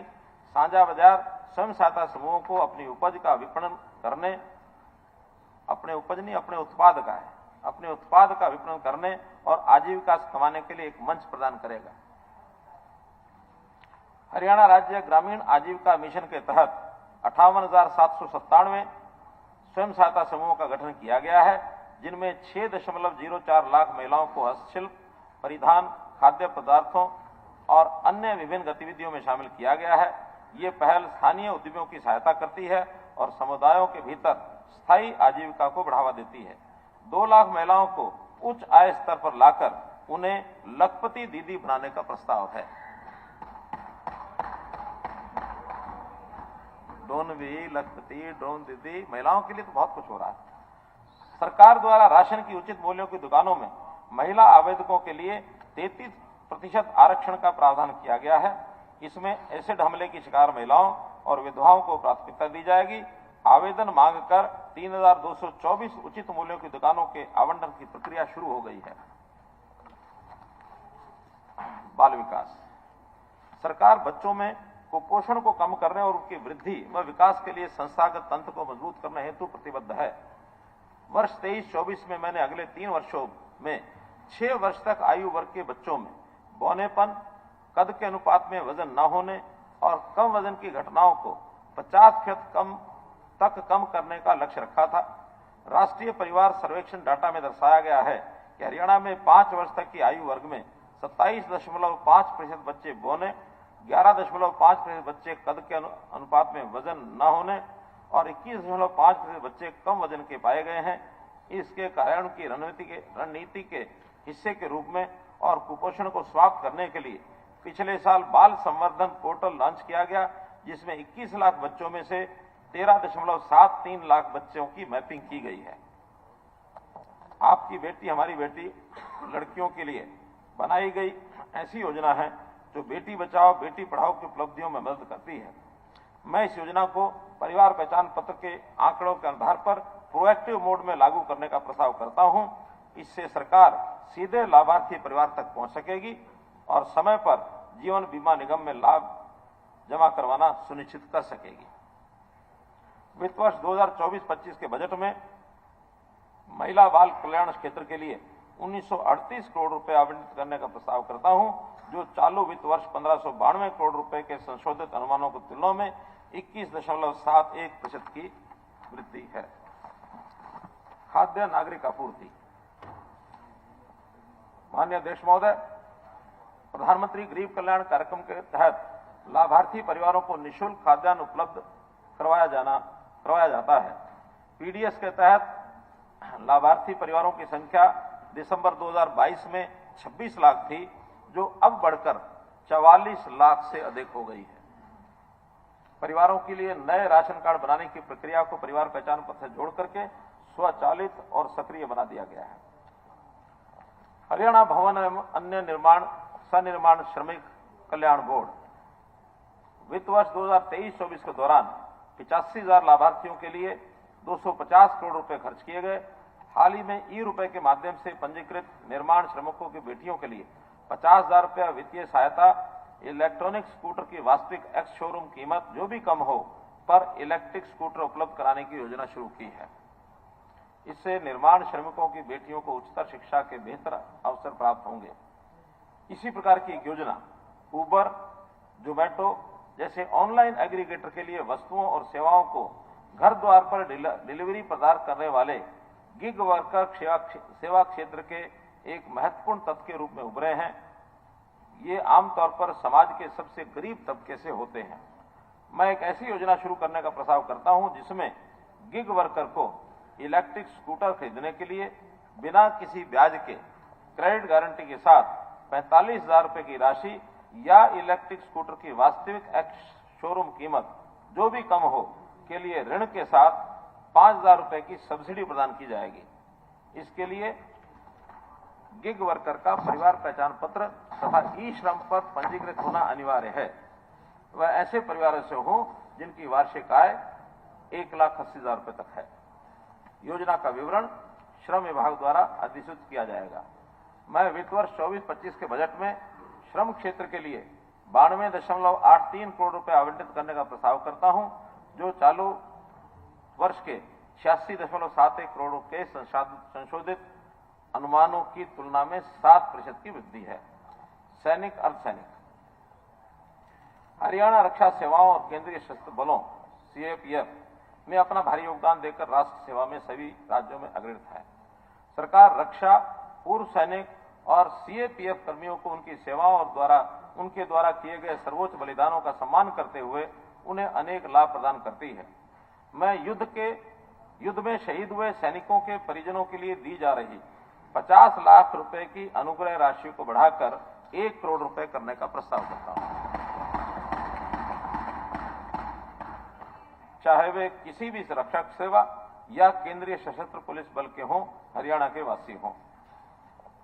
सशस्त्र बलों में और अधिक अधिकारियों और जवानों की भागीदारी बढ़ाने के लिए मैं हरियाणा के निवासियों को रक्षा और अर्धसैनिक सेवाओं में सेवा के लिए तैयार करने हेतु राज्य में 3 AFPI अर्थात आर्म्ड फोर्स प्रिपरेटरी इंस्टीट्यूट सशस्त्र बल तैयारी संस्थान ये स्थापित करने का प्रस्ताव करता हूं।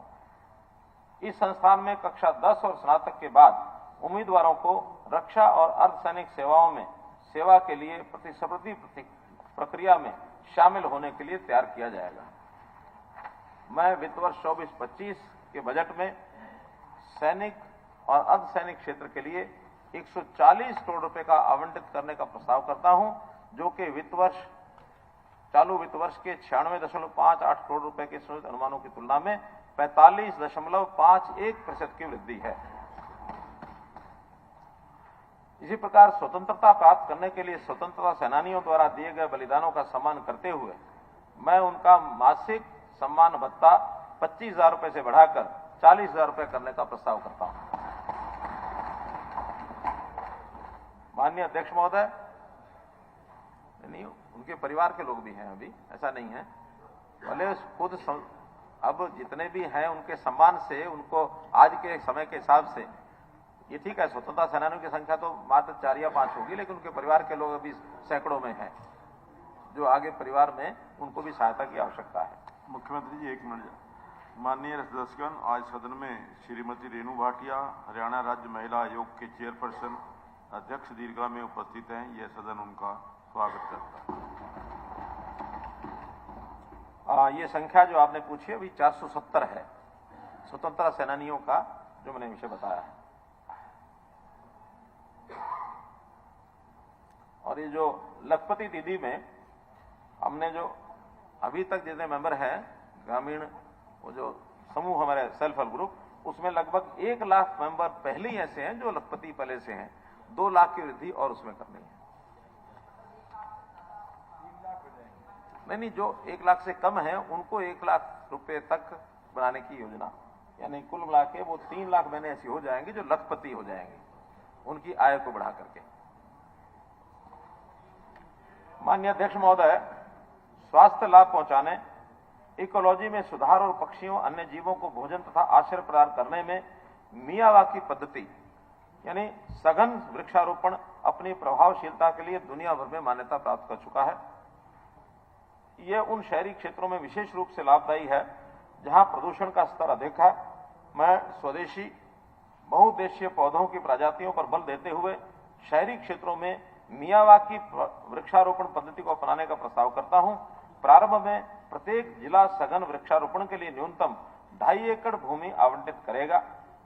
वित्त वर्ष 24-25 के बजट में पर्यावरण एवं वन क्षेत्र के लिए 654 करोड़ रुपए की राशि आवंटित करने का प्रस्ताव करता हूं, जो चालू वित्त वर्ष 471 करोड़ रुपए की संशोधित अनुमानों की तुलना में 38.67% की वृद्धि है। विकसित बुनियादी सुविधाओं और बेहतर कनेक्टिविटी, कुशल जनशक्ति और गुणवत्तापूर्ण शिक्षा सुविधाओं से युक्त हरियाणा को सदैव एक औद्योगिक पावर हाउस माना गया है। माननीय अध्यक्ष महोदय, बायोटेक्नोलॉजी क्षेत्र, जैव प्रौद्योगिकी क्षेत्र भारत में सबसे तेजी से विकसित क्षेत्रों में से एक है। जैव प्रौद्योगिकी इकोसिस्टम में अनुसंधान और विकास केंद्र, कुशल जनशक्ति की उपलब्धता, उद्योगों के लिए प्रोत्साहन और क्लस्टर्ड सामान्य बुनियादी ढांचे शामिल हैं। हरियाणा की भारत में जैव प्रौद्योगिकी पावर हाउस के रूप में उभरने की क्षमता है। मैं बायोटेक्नोलॉजी क्षेत्र में उद्योगपतियों के साथ व्यापक विचार विमर्श के बाद अगले 6 महीनों में एक बायोटेक्नोलॉजी प्रोत्साहन नीति को अधिसूचित करने का प्रस्ताव करता हूं, जो जैव प्रौद्योगिकी क्षेत्र में निवेश और नवाचार को आकर्षित करने के लिए एक महत्वपूर्ण उपकरण ये हो सकता है। भारत वैश्विक E30 अभियान का समर्थन करता है, जिसका लक्ष्य 2030 तक कम से कम 30% नए इलेक्ट्रिक वाहनों की बिक्री करना है। इसको ध्यान में रखते हुए हरियाणा इलेक्ट्रिक वाहन नीति 2022 शुरू की गई है। अब तक 12 योजनाओं को इस नीति के तहत अधिसूचित किया गया है। हाल ही में ड्रोन टेक्नोलॉजी के एक आधुनिक उद्योग के रूप में उभर रही है। कई क्षेत्रों में इसके उपयोग की पहचान की गई है। सरकार का मानना है कि ड्रोन निर्माण और ड्रोन आधारित इमेजिंग सेवाओं में हरियाणा को अग्रणी भूमिका निभानी चाहिए। मैं हरियाणा में ड्रोन निर्माण को बढ़ावा देने के लिए 10 करोड़ रुपए का स्टार्टअप फंड स्थापित करने का प्रस्ताव करता हूं। फंड का विवरण उद्योग एवं वाणिज्य विभाग द्वारा अलग से अधिसूचित किया जाएगा। वर्ष 2024-25 के बजट में उद्योग क्षेत्र के लिए 922 करोड़ रुपए आवंटित करने का प्रस्ताव करता हूं, जो चालू वित्त वर्ष 793 करोड़ रुपए के संशोधित अनुमानों की तुलना में 16.27% की वृद्धि है। गुणवत्ता आश्वासन प्राधिकरण। माननीय अध्यक्ष महोदय, ये सत्य है कि ढांचागत परियोजनाओं को क्रियान्वित करते समय गुणवत्ता एक महत्वपूर्ण तत्व है। इसलिए सरकार ने इंजीनियरिंग कार्यों में गुणवत्ता लाने के लिए मानदंडों और मानकों की स्थापना, अधिसूचना, गुणवत्ता परीक्षण प्रयोगशालाओं और केंद्रों की मान्यता के लिए गुणवत्ता आश्वासन प्राधिकरण की स्थापना की है, क्वालिटी एश्योरेंस अथॉरिटी। यह प्राधिकरण गुणवत्ता आश्वासन उपायों पर प्रशिक्षण प्रदान करने के अलावा कठोर गुणवत्ता जांच सुनिश्चित करने के लिए गुणवत्ता की लेखा परीक्षा, लेखा परीक्षकों को सूचीबद्ध करना और मानक संचालक प्रक्रियाओं को परिभाषित करने का कार्य करेगा। सड़कें।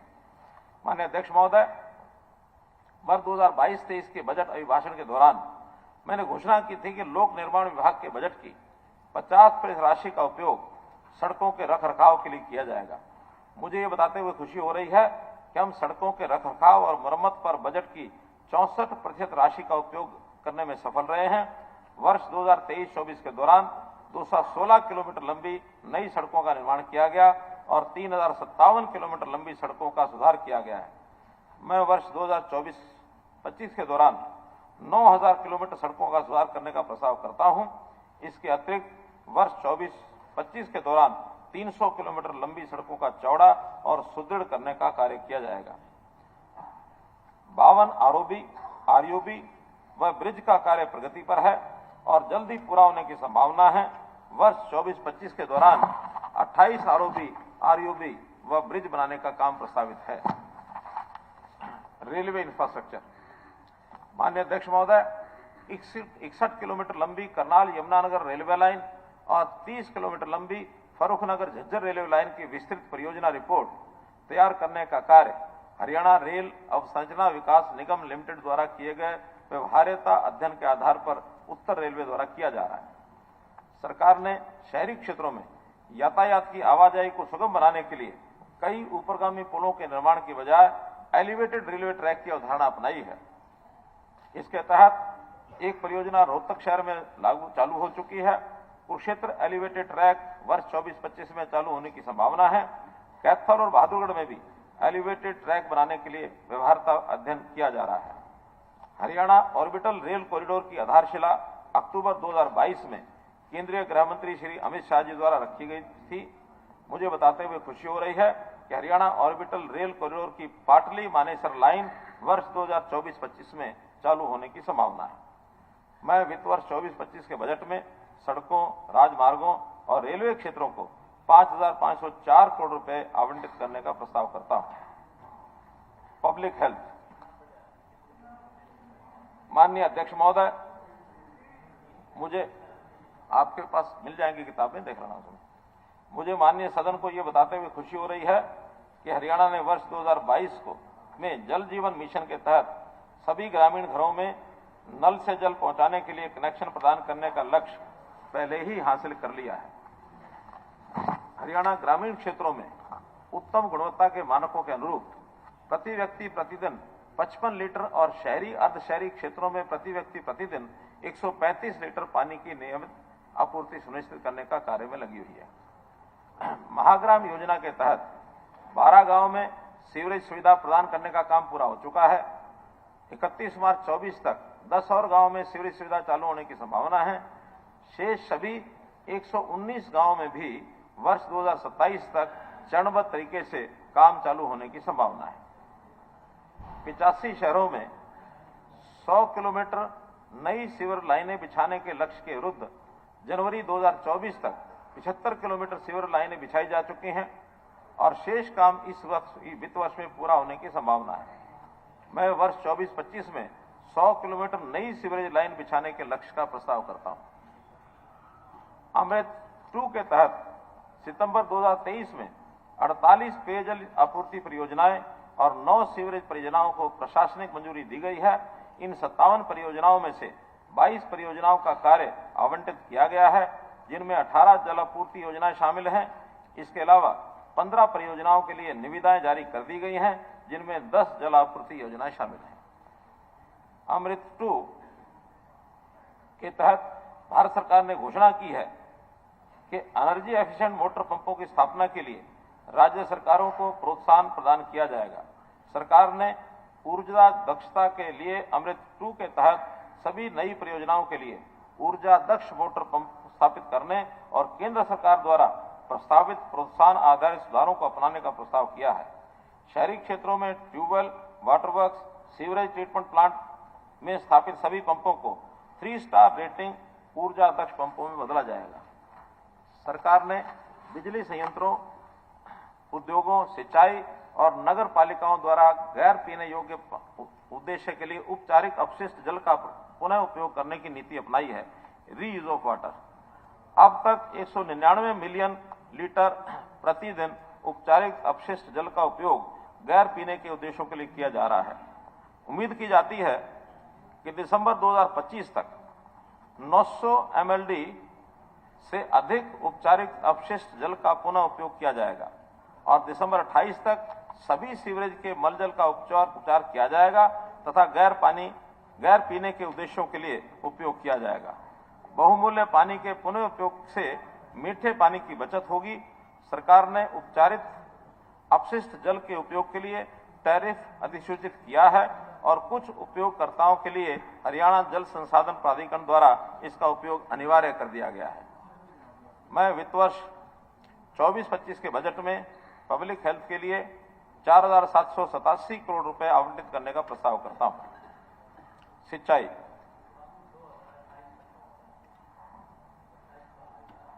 नहीं 28 तक तो सभी जितने भी सीवरेज हैं उनका भी लक्ष्य रखा है। सीवरेज तो बहुत बड़ी संख्या में ना, नहीं हम तो 5 साल, 10 साल, 25 साल भी योजना बढ़ाते हैं, ऐसी क्या बात है। मैंने बताया हमारे पास तो पूरा पक्का ठेका है 2050 तक का भी, हमारा ठेका 2050 तक का पक्का है। माननीय अध्यक्ष महोदय, ब्रिटिश शासन के समय से ही एक नया विषय हम लेकर के आ रहे हैं। ब्रिटिश शासन के समय से ही किसानों को नहरी पानी की आपूर्ति पर आबियाना लगाया जाता रहा है। शहर के पानी पर निर्भर किसानों को राहत देने के उपाय के रूप में नहर के पानी पर निर्भर किसानों को राहत देने के उपाय के रूप में मैं 1 अप्रैल 2024 से आबियाना बंद करने का प्रस्ताव करता हूं। इससे 4,299 गांव के किसानों को लगभग 140 करोड़ रुपए का एक मुश्त लाभ होने के साथ साथ 54 करोड़ रुपए की वार्षिक राहत मिलेगी। राज्य सरकार नहरों के बुनियादी ढांचे में सुधार लाने के लिए प्रतिबद्ध है। वर्ष 23-24 के दौरान JLN feeder Hansi branch, Balsamand sub branch, Loharu distributary, Narnaul branch, Kural distributary, Diwana distributary, new Suwani feeder, Sherpur distributary जैसे प्रमुख चैनलों का सुधार सफलतापूर्वक किया गया है। गैर मानसून अवधि के दौरान पश्चिमी यमुना नहर वाहक प्रणाली को आने वाले चुनौतियों से निपटने के लिए 6000 क्यूसेक की क्षमता का एक नया समानांतर पक्का चैनल वर्तमान में निर्माणाधीन है। इसके अलावा 465 करोड़ रुपए के निवेश से संवर्धन नहर और समानांतर दिल्ली ब्रांच की क्षमता में वृद्धि करने का प्रस्ताव काम चल रहा है। माननीय अध्यक्ष महोदय, मुझे ये बताते हुए खुशी हो रही है कि 17 फरवरी 2024 को केंद्रीय जल शक्ति मंत्रालय के सहयोग से हरियाणा और राजस्थान के बीच यमुना नदी के मानसून अवधि के दौरान अतिरिक्त पानी के उपयोग के लिए एक समझौते पर हस्ताक्षर किए गए हैं। इस अवधि में पानी का प्रवाह 24,000 क्यूसेक से अधिक हो जाता है। थोड़े समय के लिए उपलब्ध इस अतिरिक्त पानी को संग्रहित किया जाएगा और पानी की कमी वाले जिलों भिवानी, चरखी दादरी व हिसार में सिंचाई के लिए पानी ले जाने के लिए पाइपलाइन बिछाई जाएगी। इसके अलावा राजस्थान में पानी ले जाने के लिए भी पाइपलाइन राजस्थान द्वारा बिछाई जाएगी। इससे सुनिश्चित होगा कि अतिरिक्त पानी को संग्रहित किया जाए और कृषि व पीने के उद्देश्यों के लिए उपयोग किया जाए और साथ साथ बाढ़ की संभावना भी कम हो जाएगी और ईच ड्रॉप मोर क्रॉप इस नारे को सफल करेंगे। राजस्थान में भेज दिया। कोई बंद नहीं की, जहां जितनी आवश्यकता है उस हिसाब से हम कर रहे हैं। हमारा अभी यमुना में जितना पानी ले रहे हैं, सुनिए मैं जो है ये 1994 में जो कैलकुलेशन हुई थी पानी की, वो पानी आज ना पंजाब के पास है ना हरियाणा के पास। हमने कंडीशन दूसरी तरफ हमने कंडीशन लगाई, अंडरग्राउंड जो वाटर चला गया 400 फुट, साहब मैं बता रहा हूँ 400 फुट मैंने बोल भी दिया, मैंने आप कहां से पानी लाओगे? अरे सुन तो लो, मैंने पहले बैठो, मैंने सुन भी लिया, मैंने आपकी बात को पहले स्पष्ट कर दिया है, आपकी बात को स्पष्ट कर दिया, सुन तो लो, बैठो मैं बताता हूं और विस्तार से बताता हूं।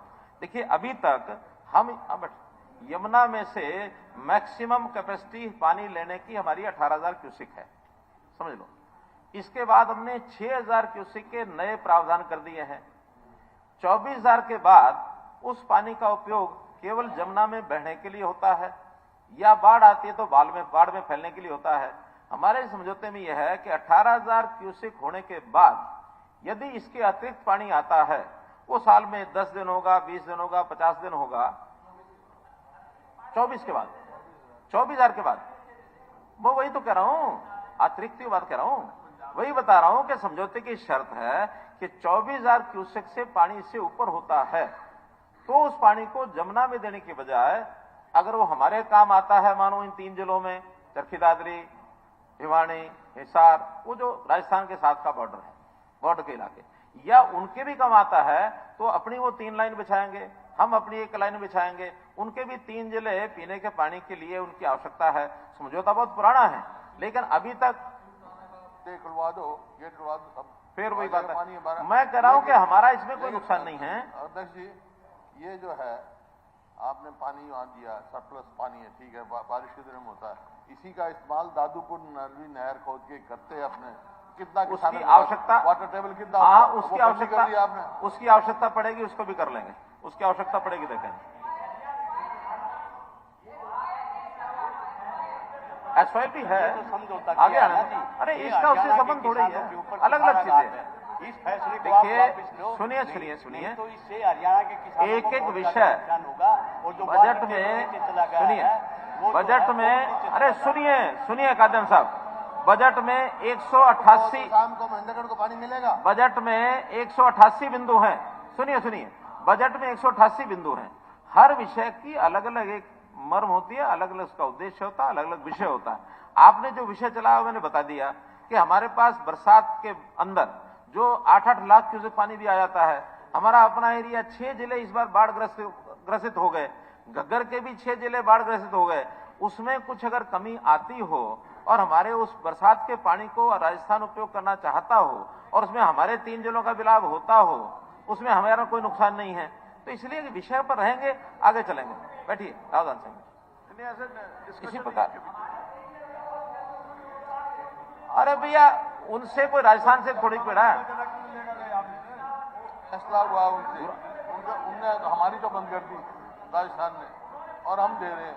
हम केवल उन 18 दिनों में, 3 नदियों का देखिए एग्रीमेंट था, हम जो 18-20 दिन, 1964 का, हुड्डा साहब, हम तो 18-20 दिनों में अपने बाढ़ की बचत, बाढ़ ना आए, बाढ़ की संभावना कम रहे और बजाय जमुना में पानी 8-8 लाख क्यूसेक जाए, उसमें अगर 6-8 हजार क्यूसेक ले जाएंगे। यमुना में पानी जाता था ना सरप्लस का, उससे कितना फायदा होता था फरीदाबाद को, रिन्यूएल। अरे तो बरसात के दिनों में बाढ़ की बात हो रही है, हुड्डा साहब, केवल उतना ही है। हुड्डा साहब, अरे तो वो तो रहेगा ही 8 लाख क्यूसेक में। जैसा ये तो अभी तो प्रस्ताव है, इसके ऊपर बहस चर्चा तो होनी है, कर लेना। चर्चा में बोल लेना जो कुछ भी बोलना है आगे। अब इसके बीच में डिस्टर्ब करना, गुरुग्राम नहीं, इसके ऊपर चर्चा नहीं प्रस्ताव दिया है, ये प्रस्ताव है, प्रस्ताव एमओयू हुआ है। 2 दिन चर्चा। अरे कादन साहब ये एमओयू हुआ है, प्रस्ताव ही है, ये अभी बजट प्रस्ताव है, ये कोई पास थोड़ी कर रहे हैं। जब पास होने से पहले क्यों एमओयू साइन हुआ। हाँ तो एमओयू प्रस्ताव होता है और क्या होता है, एमओयू साइन नहीं होता है, एग्रीमेंट है, ये हो चुका है। नहीं एमओयू है, ठीक है, साइन हुआ है, इसको कैंसिल करो। नहीं कैंसिल होगा, किसानों के हमारे लाभ में है, अपने हित में है, हित में किया हमने, किसान बर्बाद हो जाएगा, अपने हित में है। बैठिए। भिवानी में इंद्रगढ़ हिसार के खारे पानी के इलाके को पानी मिलेगा, इनको तकलीफ क्या है पानी लेने में? हमारे किसान को पानी मिलेगा, तो खारा पानी का इलाका, पीने का पानी नहीं, वहाँ पानी मिलेगा। और हमेशा अध्यक्ष महोदय, दक्षिण में पानी आता है। अध्यक्ष महोदय, गुरुग्राम और मेवात इस क्षेत्र की, गुरुग्राम और मेवात के क्षेत्र की जल समस्या के समाधान के लिए 2 परियोजनाएं, ये भी बहुत समय से लंबित थी, उनको हमने चालू कर दिया है। उनमें गुरुग्राम जलापूर्ति चैनल की रीमॉडलिंग और मेवात फीडर पाइपलाइन, इसकी योजना शामिल है। ये जिला नूंह और जिला गुरुग्राम के अलावा खरखोदा, बहादुरगढ़ और धारूहेड़ा इसके औद्योगिक क्षेत्र और पीने के पानी की समस्या को हल करने के लिए और आसपास के गांवों की 2050 तक की पेयजल की मांग को पूरा करने के लिए बनाई गई है। इनकी मौजूदा क्षमता 175 क्यूसेक से बढ़ाकर 686 क्यूसेक की जाएगी। इन 2 परियोजनाओं पर 3028 करोड़ रुपए खर्च होने का अनुमान है तथा ये कार्य अगस्त 2024 तक शुरू होने की संभावना है। अरे बन गया, डीपीआर बन गई, डीपीआर बन गई, टेंडर हो गया, टेंडर हो रहा है, इसका टेंडर हो रहा है।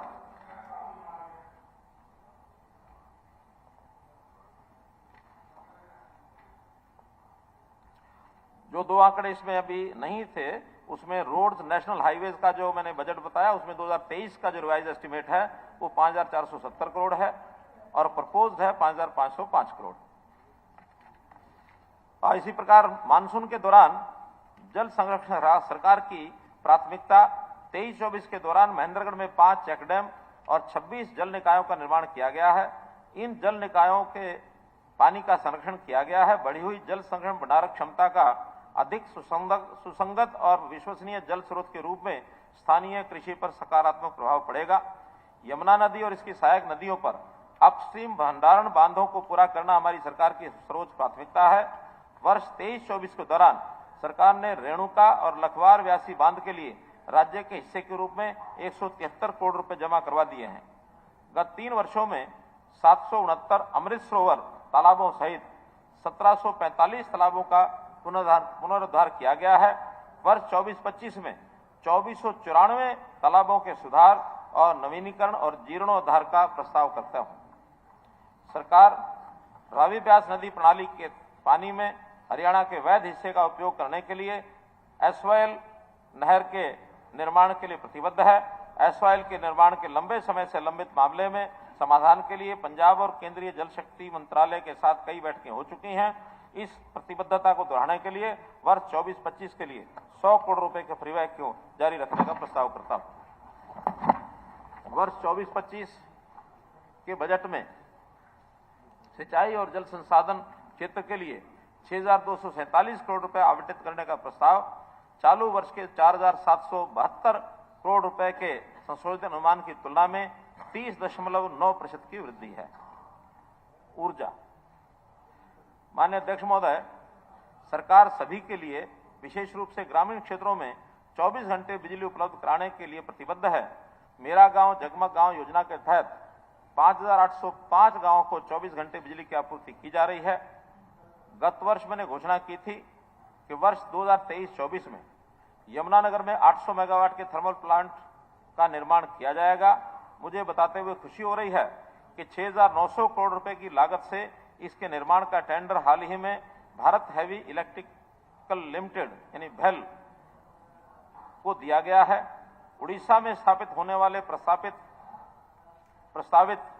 पिटहेड थर्मल पावर प्लांट से 800 मेगावाट बिजली की खरीद के लिए हरियाणा पावर खरीद केंद्र द्वारा केंद्रीय सार्वजनिक उपक्रम महानदी बेसन पावर लिमिटेड के साथ समझौता ज्ञापन पर हस्ताक्षर किए गए हैं।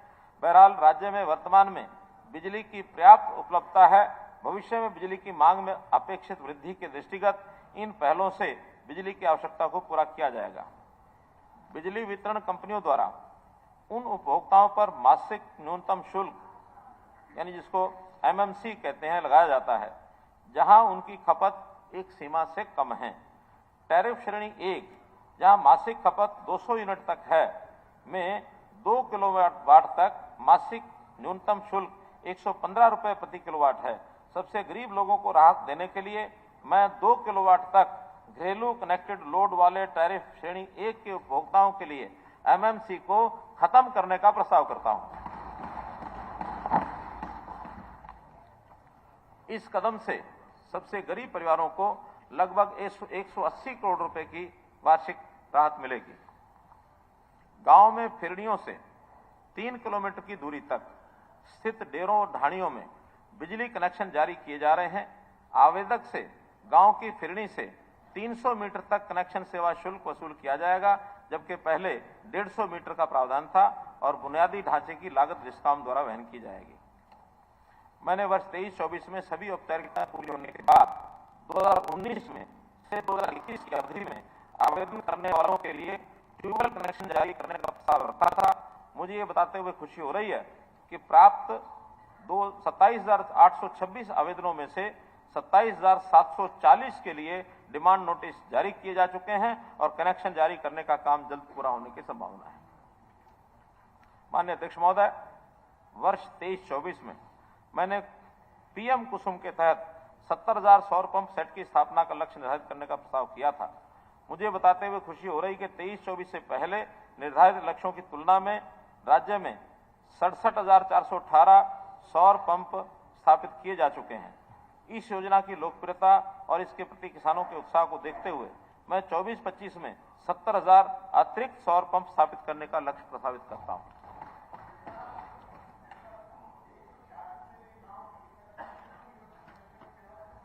नहीं किया जाना चाहिए, वसूल किया जाएगा। सर एक बार थोड़ा बाद में स्पष्ट कर लेंगे। 24-25 के बजट में ऊर्जा क्षेत्र के लिए 7,061 करोड़ रुपए आवंटित करने का प्रस्ताव करता हूं। परिवहन, अरे परसेंटेज का थारे टाइम 7200 करोड़ रुपए तो सब्सिडी जाती थी, हमने घटा के 6200 कर दी। ये पैसा तो सारा सब्सिडी पे ज्यादा जाता है, इसमें बजट को डिपार्टमेंट का बहुत बड़ा बजट नहीं होता है। वो तो इंक्रीज क्या, अगर सब्सिडी कम होगी तो डिक्रीज ही होगा, और हम तो चाहते हैं सब्सिडी और कम हो जाए और ये बजट और कम हो जाए। इस बजट के बढ़ाने का तो कोई अर्थ ही नहीं है ना। माननीय अध्यक्ष महोदय, मैंने पिछले वर्ष घोषणा की थी कि सरकार 9 शहरों में इलेक्ट्रिक बसों पर आधारित सिटी बस सेवा शुरू करेगी। मुझे बताते हुए खुशी हो रही है कि हरियाणा सिटी बस सेवा निगम लिमिटेड के माध्यम से हाल ही में पानीपत और यमुनानगर में एसी इलेक्ट्रिक बस सेवा शुरू हो चुकी है और करनाल व पंचकुला में मार्च 2024 के मध्य में शुरू हो जाएगी। शेष 5 शहरों में जून 2024 तक सिटी बस सेवाएं शुरू होने की संभावना है। इसके लिए कुल 450 एसी इलेक्ट्रिक बसों का संचालन किया जाएगा। लोगों की सुविधा और जीवन यापन को सुगम करने के लिए गांव में 100 नए बस क्यू शेल्टर बनाए जाएंगे। यात्रियों की सुविधा के लिए राज्य के सभी प्रमुख बस अड्डों में यात्रियों की सुविधाओं, विशेषकर पेयजल और शौचालय ब्लॉकों का आधुनिकीकरण किया जाएगा। वर्ष 24-25 में हरियाणा रोडवेज के बेड़े को बढ़ाने के लिए सरकार की 261 करोड़ रुपए की लागत से 500 स्टैंडर्ड डीजल और 150 HVAC बसें खरीदने की योजना है। इसके अलावा सरकार द्वारा किलोमीटर स्कीम के तहत संचालित बसों की संख्या भी बढ़ाई जाएगी। आम जनता की सुविधा के लिए लंबे अंतर्राज्यीय मार्गों पर स्लीपर बस सेवाएं भी शुरू करने का प्रस्ताव है। ई रिक्शा विशेष रूप से एनसीआर में डीजल रिक्शा की तुलना में कम लागत वाला परिवहन विकल्प है। राजधानी राष्ट्रीय क्षेत्र में वायु प्रदूषण की बढ़ती चिंता और ई रिक्शा मालिकों की मांग पर मैं ई रिक्शा के लिए वार्षिक शुल्क की बजाय एक ही बार वन टाइम शुल्क लगाने का प्रस्ताव करता हूं। इस संबंध में परिवहन विभाग द्वारा अलग से अधिसूचना जारी की जाएगी। सरकार गैर परिवहन वाहनों के लिए अधिमान्य पंजीकरण नंबरों की ई नीलामी की प्रणाली अपनाने की प्रक्रिया में है। मुझे उम्मीद है कि मार्च 2024 तक ई नीलामी प्रक्रिया लागू हो जाएगी। इससे सरकार के राजस्व में वृद्धि होने के साथ साथ नंबरों का आवंटन भी पारदर्शी आधार पर हो सकेगा। मैंने अपनी निजी गाड़ियों के जिनके नंबर 1 थे वो सारे छोड़ करके जनरल 4 अंकों के नंबर ले लिए हैं, इसलिए 1 नंबर छोड़ करके उनको नीलामी करके और पैसा राज्य के स्रोत में आए, ये मैंने शुरू कर दिया। नागरिक उड्डयन, माननीय अध्यक्ष महोदय, सरकार ने राज्य में नागरिक उड्डयन उद्योग के विकास के लिए कई पहल की है। हिसार में इंटीग्रेटेड एविएशन हब का विकास हवाई अड्डा बुनियादी ढांचा परियोजनाओं में से सबसे महत्वपूर्ण पहल है। यह परियोजना इस समय अंतिम चरण में है और वर्ष 24-25 के शुरुआत में उड़ान शुरू होने की संभावना है। गुरुग्राम में हेली हब शुरू करने का प्रस्ताव है। 8 जिलों नामता, जींद, झज्जर, कैथल, पलवल, यमुनानगर, रोहतक, कुरुक्षेत्र और सोनीपत में स्थायी हेलीपैड के निर्माण के लिए व्यवहार्यता अध्ययन किया जा रहा है। मैं नूंह, यमुनानगर और रोहतक जिलों में उचित स्थानों पर नई हवाई पट्टियां विकसित करने का प्रस्ताव करता हूं। अरे नूंह वालों ताली बजा दो तो, बिल्कुल चुप बैठे। चलो, ई भूमि के माध्यम से भूमि की पहचान और उसकी खरीद की प्रक्रिया वर्ष 2024-25 में शुरू कर दी जाएगी। वित्त वर्ष 24-25 के बजट में परिवहन नागरिक उड्डयन क्षेत्र के लिए 3,993 करोड़ रुपए आवंटित करने का प्रस्ताव रखता हूं, जो कि चालू वित्त वर्ष के 3,286 करोड़ रुपए की तुलना में 21.51% की वृद्धि है। पर्यटन, मुझे बताते हुए खुशी हो रही है अध्यक्ष महोदय कि हरियाणा में पहले आधुनिक प्रौद्योगिकी आधारित अनुभव केंद्र यानी ज्योति सर अनुभव केंद्र का उद्घाटन 16 फरवरी 2024 को माननीय प्रधानमंत्री जी द्वारा किया गया था। यह केंद्र 240 करोड़ रुपए की लागत से 17 एकड़ से अधिक क्षेत्र में बनाया गया है। विश्व के सबसे बड़े शून्य उत्सर्जन संग्रहालयों में से यह एक होगा।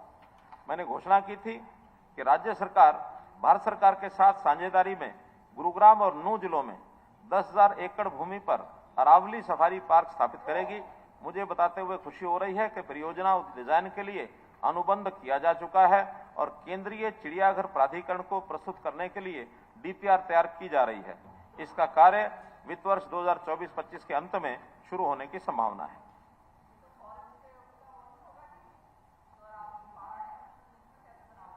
नहीं, वो सारा हो गया, एनवायरमेंट क्लियरेंस हो गई है सब।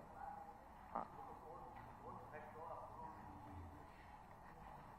जो अप्रूवल हो गई है, वहां एक जंगल सफारी बनेगा। अब हमने आम खाने हैं, गुठली थोड़ी गिरनी है। एक जंगल सफारी पार्क बनेगा, पर्यटन का बढ़ावा मिलेगा, प्रदेश की आमदन बढ़ेगी। बाकी नहीं। पिछले साल नवंबर माह में सरकार ने सूरजकुंड अंतर्राष्ट्रीय शिल्प मेला स्तर पर दिवाली मेले का आयोजन किया था। मेले के सफल कार्यान्वयन के आधार पर सरकार कलाकारों, कारीगरों और शिल्पकारों व छोटे व्यवसायों के लिए एक मंच प्रदान करने हेतु सितंबर माह में इस प्रकार के मेले को एक वार्षिक कार्यक्रम बनाने का प्रस्ताव करती है। यानी एक तो 8 का 8 मेला फरवरी में होता है, सितंबर में एक और हुआ करेगा, हर वर्ष इसका प्रस्ताव। माननीय अध्यक्ष महोदय, भारत विविधताओं से भरा देश है। इसकी संस्कृति हमें एक सूत्र में बांधकर रखती है। मैं हरियाणा के नहीं होगा, वो राजभवन में अलग होगा, ये हर जिले में एक बार हुआ करेगा। नहीं, कौन सी की बात कर रहे हैं? ये जो सूरजकुंड वाला, सूरजकुंड में एक पहले होता है। हाँ। हमारा हरियाणा का तो नहीं मुझे लगता। पिंजौर वो अलग है, पिंजौर में तो आम मेला है, वो तो आम मेला है, वो तो मैंगो मेला है, मैंगो मेला है, मैंगो मेला है, वो अलग है। वो नहीं, ये पहला तो मुझे बताया, वो सूरजकुंड में एक और करेंगे। हाँ, पहले सूरजकुंड में एक ही होता साल में, अब सूरजकुंड में सितंबर महीने में एक और क्या करेंगे, ताकि वहां उतनी बड़ी जगह का उपयोग हो जाए। साल में 2 कार्यक्रम तो हो वहां। माननीय अध्यक्ष महोदय, भारत विविधताओं से भरा देश है। इसकी संस्कृति हमें एक सूत्र में बांधकर रखती है। मैं हरियाणा के जिलों में भारत के प्रत्येक राज्य, सुनिए दलाल साहब,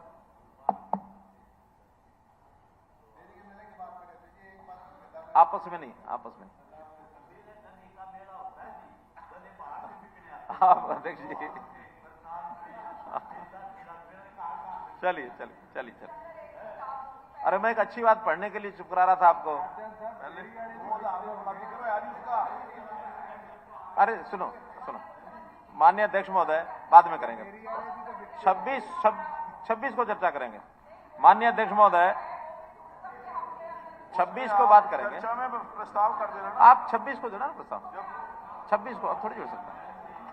माननीय अध्यक्ष महोदय, भारत भारत विविधताओं से भरा देश है।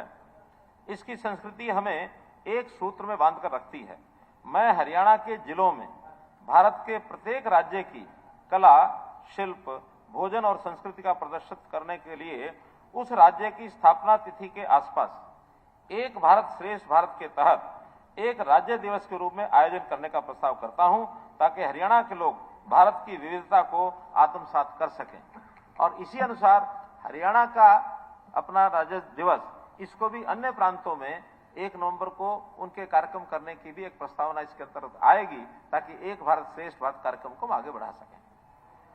हरियाणा में कई ऐसे ऐतिहासिक स्मारक हैं जो हमारे इतिहास और विरासत का हिस्सा है। भावी पीढ़ियों के लिए इन्हें संरक्षित और सुरक्षित करने की जरूरत है। संरक्षित स्थलों और स्मारकों के उचित संरक्षण और रखरखाव सुनिश्चित करने के लिए मैं वित्त वर्ष 2024-25 में 100 करोड़ रुपए का प्रावधान करता हूं। अग्रोहा की पुरातात्विक खोजों और भारत की प्राचीन सभ्यताओं व विरासत को प्रदर्शित करने के लिए अग्रोहा में एक संग्रहालय और व्याख्या केंद्र की स्थापना की जाएगी। ऐसा एक MOU केंद्र सरकार के साथ हम कर रहे हैं। पर्यटन और विरासत क्षेत्र के लिए 242 करोड़ रुपए आवंटित करने का 2024-25 के लिए मैं प्रस्ताव करता हूं, जो चालू वित्त वर्ष के 165 करोड़ रुपए के संशोधित अनुमानों की तुलना में 46.59% की वृद्धि है। राजस्व। माननीय अध्यक्ष महोदय, जनवरी 2024 तक 6000 से अधिक गांवों का ड्रोन आधारित मैपिंग सर्वेक्षण पूरा हो चुका है। उम्मीद है वित्त वर्ष 2024-25 में बड़े पैमाने पर मैपिंग प्रोजेक्ट पूरा हो जाएगा। बलपूर्वक भूमि अधिग्रहण प्रक्रिया किसानों में असंतोष का कारण रही है। ई-भूमि पोर्टल के माध्यम से भूमि की स्वैच्छिक खरीद की नीति और लैंड पूलिंग और भूमि भागीदारी नीतियों की अधिसूचना से किसानों को विकास प्रक्रिया में भागीदार माना जा रहा है। सरकार की मंशा ई भूमि पर राजस्व और आपदा प्रबंधन विभाग द्वारा भूमि की खरीद के माध्यम से 10,000 एकड़ का भूमि बैंक बनाने का भी मैं प्रस्ताव करता हूं। माननीय अध्यक्ष महोदय, मुझे ये बताते हुए खुशी हो रही है कि अपराध और आपराधिक ट्रेनिंग नेटवर्क अर्थात CCTNSS के कार्यान्वयन के संबंध में हरियाणा पुलिस को सभी प्रमुख राज्य पुलिस बलों में प्रथम रैंक से सम्मानित किया गया है। हरियाणा पुलिस पूरे साल डिजिटल प्लेटफॉर्म पर सक्रिय रही है। कृत्रिम बुद्धिमत्ता के मदद से 4.9 लाख फर्जी मोबाइल नंबरों को ब्लॉक किया गया और 76.85 करोड़ रुपए बचाए। हरियाणा सरकार प्रदेश में महिलाओं की सुरक्षा और भलाई के लिए प्रतिबद्ध है। दूर दराज के क्षेत्रों में रहने वाली महिलाओं को आवश्यकता पड़ने पर तत्काल पुलिस सहायता प्रदान करने के लिए राज्य में 239 महिला हेल्प डेस्क स्थापित किए गए हैं। मैं वर्ष 2024-25 में 150 और महिला हेल्प डेस्क स्थापित करने का प्रस्ताव करता हूं।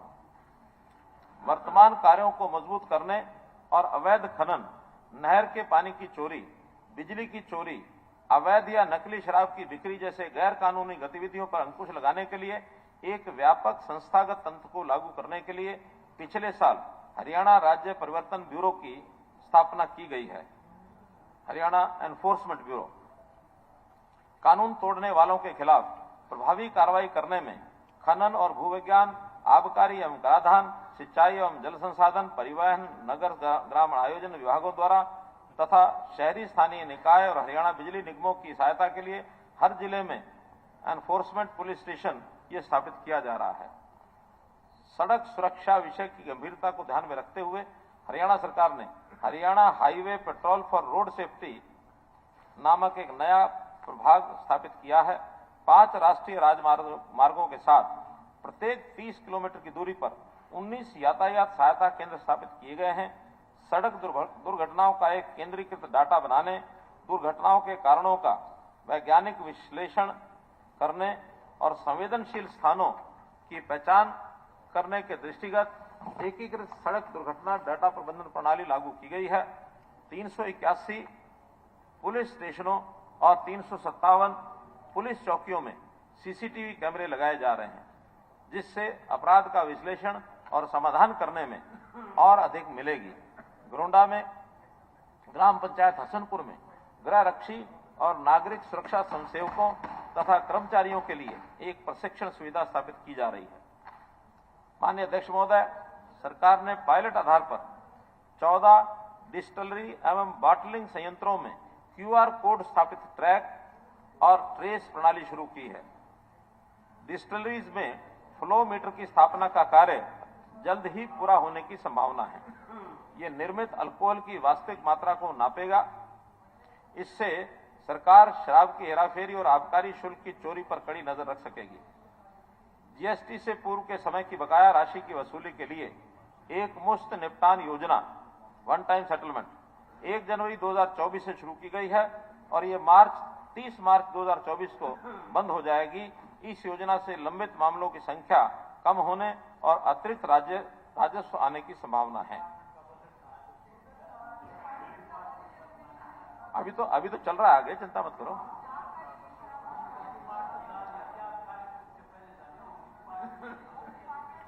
ये सारा इकट्ठा ग्रुप है। अरे ये ग्रुप इकट्ठा है, ग्रुप है। सरकार का राज्य में नए स्टार्टअप करदाताओं की सुविधा के लिए वर्ष 2024-25 में गुरुग्राम में एक स्टार्टअप सुविधा सेल शुरू करने का प्रस्ताव है। ये सुविधा उन स्टार्टअप करदाताओं के लिए है जिन्होंने अपने व्यापारिक प्रतिष्ठान शुरू कर दिए हैं या शुरू करने का इरादा रखते हैं। इस सुविधा से उन्हें GST से संबंधित मामले जैसा कि पंजीकरण, रिटर्न दाखिल करने में मदद और कर अनुकूल उपायों के बारे में जानकारी मिलेगी। सरकार का MSME क्षेत्र की सुविधा प्रदान करने के उद्देश्य से पंचकुला में एक MSME GST सुविधा प्रकोष्ठ शुरू करने का भी प्रस्ताव है। माननीय अध्यक्ष महोदय, राज्य में खनन क्षेत्र में सुधार लाने के लिए डिजिटलाइजेशन का उपयोग करने के दृष्टिकोण को जारी रखते हुए वर्ष 2023-24 में ई-नीलामी पोर्टल के माध्यम से प्रतिस्पर्धी बोली प्रक्रिया द्वारा 20 खदानें आवंटित की गई हैं। मैंने घोषणा की थी कि वर्ष 2023-24 के दौरान एक नया संशोधित ई-रवन्ना पोर्टल चालू किया जाएगा। मुझे बताते हुए खुशी हो रही है कि पुराने ई-रवन्ना सिस्टम के स्थान पर दिसंबर 23 में हरियाणा खान और भू विज्ञान सूचना प्रणाली पोर्टल नामक एक नया पोर्टल चालू कर दिया गया है। वे ब्रिज को पोर्टल पर मैप किया गया है और सिस्टम स्वचालित रूप से लोड किए गए वाहन के वजन के साथ वास्तविक समय में खनिज से भरे वाहनों की आवाजाही को कैप्चर करता है। इससे खनिजों के अवैध खनन और परिवहन पर अंकुश लगाने में मदद मिलेगी। माननीय अध्यक्ष महोदय, ये गर्व की बात है कि निरंतर 3 वर्षों से गणतंत्र दिवस परेड के लिए हरियाणा राज्य की झांकी का चयन किया जा रहा है। मुझे ये बताते हुए भी खुशी हो रही है कि हरियाणा ने आजादी का अमृत महोत्सव के आयोजन में तीसरा स्थान हासिल किया है और इसे राष्ट्रीय पुरस्कार से नवाजा गया है।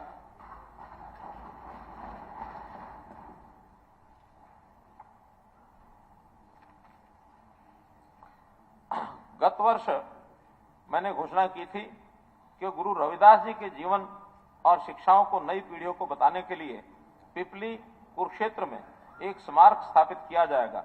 मुझे ये बताते हुए खुशी हो रही है कि पिपली में गुरु रविदास स्मारक के लिए HSP के द्वारा 5 एकड़ भूमि की पहचान कर ली गई है और स्मारक का डिजाइन विशेषज्ञों व हितधारकों के परामर्श से HSP द्वारा तैयार किया जा रहा है। इसी प्रकार सिखों के गौरवशाली इतिहास, संघर्ष और देश व मानव मात्र के लिए सिख धर्म के योगदान को नई पीढ़ियों को बताने के लिए एक सिख संग्रहालय का प्रस्ताव किया था। इस प्रस्तावित सिख संग्रहालय के निर्माण के लिए हरियाणा शहरी विकास प्राधिकरण द्वारा पीपली में जमीन देने की घोषणा करता हूं। हरियाणा तीर्थ यात्रा योजना दिसंबर 2023 में शुरू की गई थी ताकि वरिष्ठ नागरिकों को अयोध्या, पटना साहिब, अजमेर शरीफ, वाराणसी, अमृतसर, उज्जैन, कटरा और नांदेड़ जैसे महत्वपूर्ण स्थलों की तीर्थ यात्रा पर जाने का अवसर मिल सके। इस योजना के तहत 1,80,000 रुपए तक वार्षिक पारिवारिक आय वाले परिवार का वरिष्ठ नागरिक इन तीर्थ स्थलों की मुफ्त यात्रा के लिए पात्र होगा। पंजीकरण प्रक्रिया शुरू हो गई है। अयोध्या के तीर्थ यात्रियों का पहला समूह मार्च के पहले सप्ताह में रवाना होगा। मुझे उम्मीद है कि इसके बाद तीर्थ यात्रियों के समूह हर सप्ताह एक तीर्थ स्थल पर यात्रा करने की योजना का लाभ उठा सकेंगे। सरकार ने मीडिया कर्मियों के कल्याण के लिए कई कदम उठाए हैं। गत वर्ष मीडिया कर्मियों की पेंशन 10,000 रुपये से बढ़ाकर 15,000 रुपये प्रतिमाह कर दी गई है। वर्तमान में 193 मीडिया कर्मी मासिक पेंशन का लाभ उठा रहे हैं। सरकार ने मीडिया कर्मियों का बीमा कवरेज 5 लाख रुपए से बढ़ाकर 10 लाख रुपए कर दिया है, जिसका पूरा प्रीमियम सरकार भरती है। माननीय अध्यक्ष महोदय, गुड गवर्नेंस और सुशासन इस सरकार का मार्गदर्शक सिद्धांत है। इस प्रयास के केंद्र में प्रौद्योगिकी आधारित अनूठा कार्यक्रम परिवार पहचान पत्र है। परिवार पहचान पत्र का मुख्य उद्देश्य बगैर दस्तावेज और मानव हस्तक्षेप के प्रदेश के नागरिकों को घर द्वार पर सेवाएं प्रदान करना है। परिवार पहचान पत्र पोर्टल पर अब तक 71.6 लाख परिवारों के 2.85 करोड़ सदस्यों ने अपना पंजीकरण कराया है। डेटा सत्यापन का काम भी लगभग पूरा हो चुका है तथा सरकार द्वारा प्रदान की जाने वाली सभी महत्वपूर्ण योजनाओं और सेवाओं को अब परिवार पहचान पत्र से जोड़ दिया गया है। कुछ वर्ष पहले शुरू की गई सुशासन की पहल अब ऐसे चरण में है जहां नागरिकों के जीवन में सुगमता के साथ साथ ठोस लाभ दिखाई देने लगे हैं। आगामी वर्ष में परिवार पहचान पत्र के तहत कुछ ऐसी पहल की जाएगी ताकि अगले चरण में सरलता से प्रवेश किया जा सके। इसका वर्जन 2 ये शुरू किया जाएगा। सभी सरकारी पोर्टलों और सेवाओं को एकल विंडो पोर्टल प्रदान करने के उद्देश्य से वर्ष 2023 में संशोधित जन सहायक मोबाइल ऐप शुरू किया गया था। मुझे उम्मीद है कि सरकार द्वारा पेश किए गए विविध ऑनलाइन पोर्टल्स और डिजिटल सेवाओं तक पहुंचने के लिए नागरिकों द्वारा जन सहायक ऐप का व्यापक रूप से उपयोग किया जाएगा। एक आंकड़े बीच में कुछ रह गए थे। एक्साइज टैक्सेशन 2023-24 में ये 383 करोड़ रुपया था, जो बढ़ाकर 2024 में प्रपोज किया गया है 582 करोड़ रुपया, जो 51.95% की वृद्धि है। इसी प्रकार एक्साइज टैक्सेशन में 383 करोड़ रुपए का बजट था 383, और अभी 24-25 में 582 करोड़ रुपया ये प्रस्तावित किया गया है। गृह के लिए भी आ जाएगा, अभी देखो बैठे बैठे आएगा, मेरे बोलते बोलते आएगा। गृह नहीं लिखा होगा यार, कई बार इतना एक रात पहले पूरा किया जाता है, कुछ आंकड़ा रह गया तो आएगा, ऐसा नहीं कि नहीं आएगा, क्योंकि बजट तो 8 किताबें इतनी बड़ी बड़ी हैं, उसमें से भाषण निकाल के करना पड़ता है। आएगा। देखिए, भाषण जो है वो मेन आइटम नहीं होता। भाषण एक कंजम्पशन अपने सबके लिए। असल में तो जो बजट का डॉक्यूमेंट है, ऑथेंटिक डॉक्यूमेंट, और बजट की प्रति। हाँ ठीक, अरे बाद में करेंगे। मैं जाओ ना, अभी कोई बहस थोड़ी हो रही है। नहीं, बहस थोड़ी हो रही है। हाँ? अभी खुलेंगे, बाद में खुलेंगे। ये बजट इस भाषण के बाद आएगा सारा, ये बजट स्पीच के बाद आता है, कभी अभी पहले इसके बाद खुलेंगी, इसके बाद कोई नहीं देता है। पहले कभी नहीं आती, लोकसभा में नहीं आती। अरे नहीं आएगी, स्पीच आती है, फिर उसके बाद स्पीच के बाद खुलेंगी, पहले नहीं खुलेंगी। सुनिए,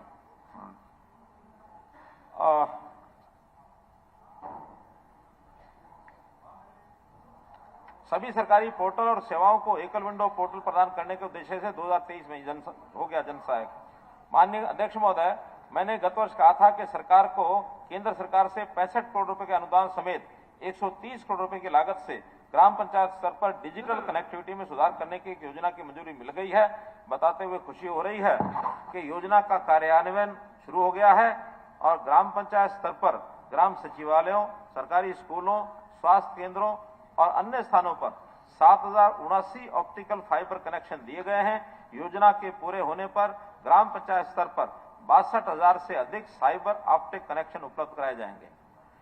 राज्य सरकार ने ब्लॉक स्तर पर सरकारी कार्यालयों में बढ़ती कनेक्टिविटी आवश्यकताओं को पूरा करने के लिए बैंडविड्थ के उन्नयन के अलावा हरियाणा राज्य डेटा सेंटर के पुनरुद्धार और स्टेट वाइड एरिया नेटवर्क को बढ़ाने की योजना बनाई है। इन कार्यों के टेंडर जारी कर दिए गए हैं और इन कार्यों पर 300 करोड़ रुपए लागत आने की संभावना है। अध्यक्ष महोदय, समस्या आती है तो करना पड़ता है उसमें। अध्यक्ष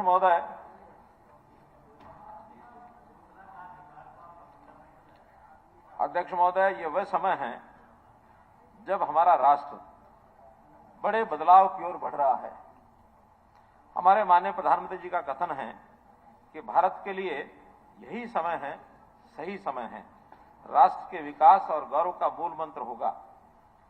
देश को एक विकसित भारत और हरियाणा को विकसित राज्य बनाने के लिए हम सबको अपनी ऊर्जा का सही उपयोग करना होगा।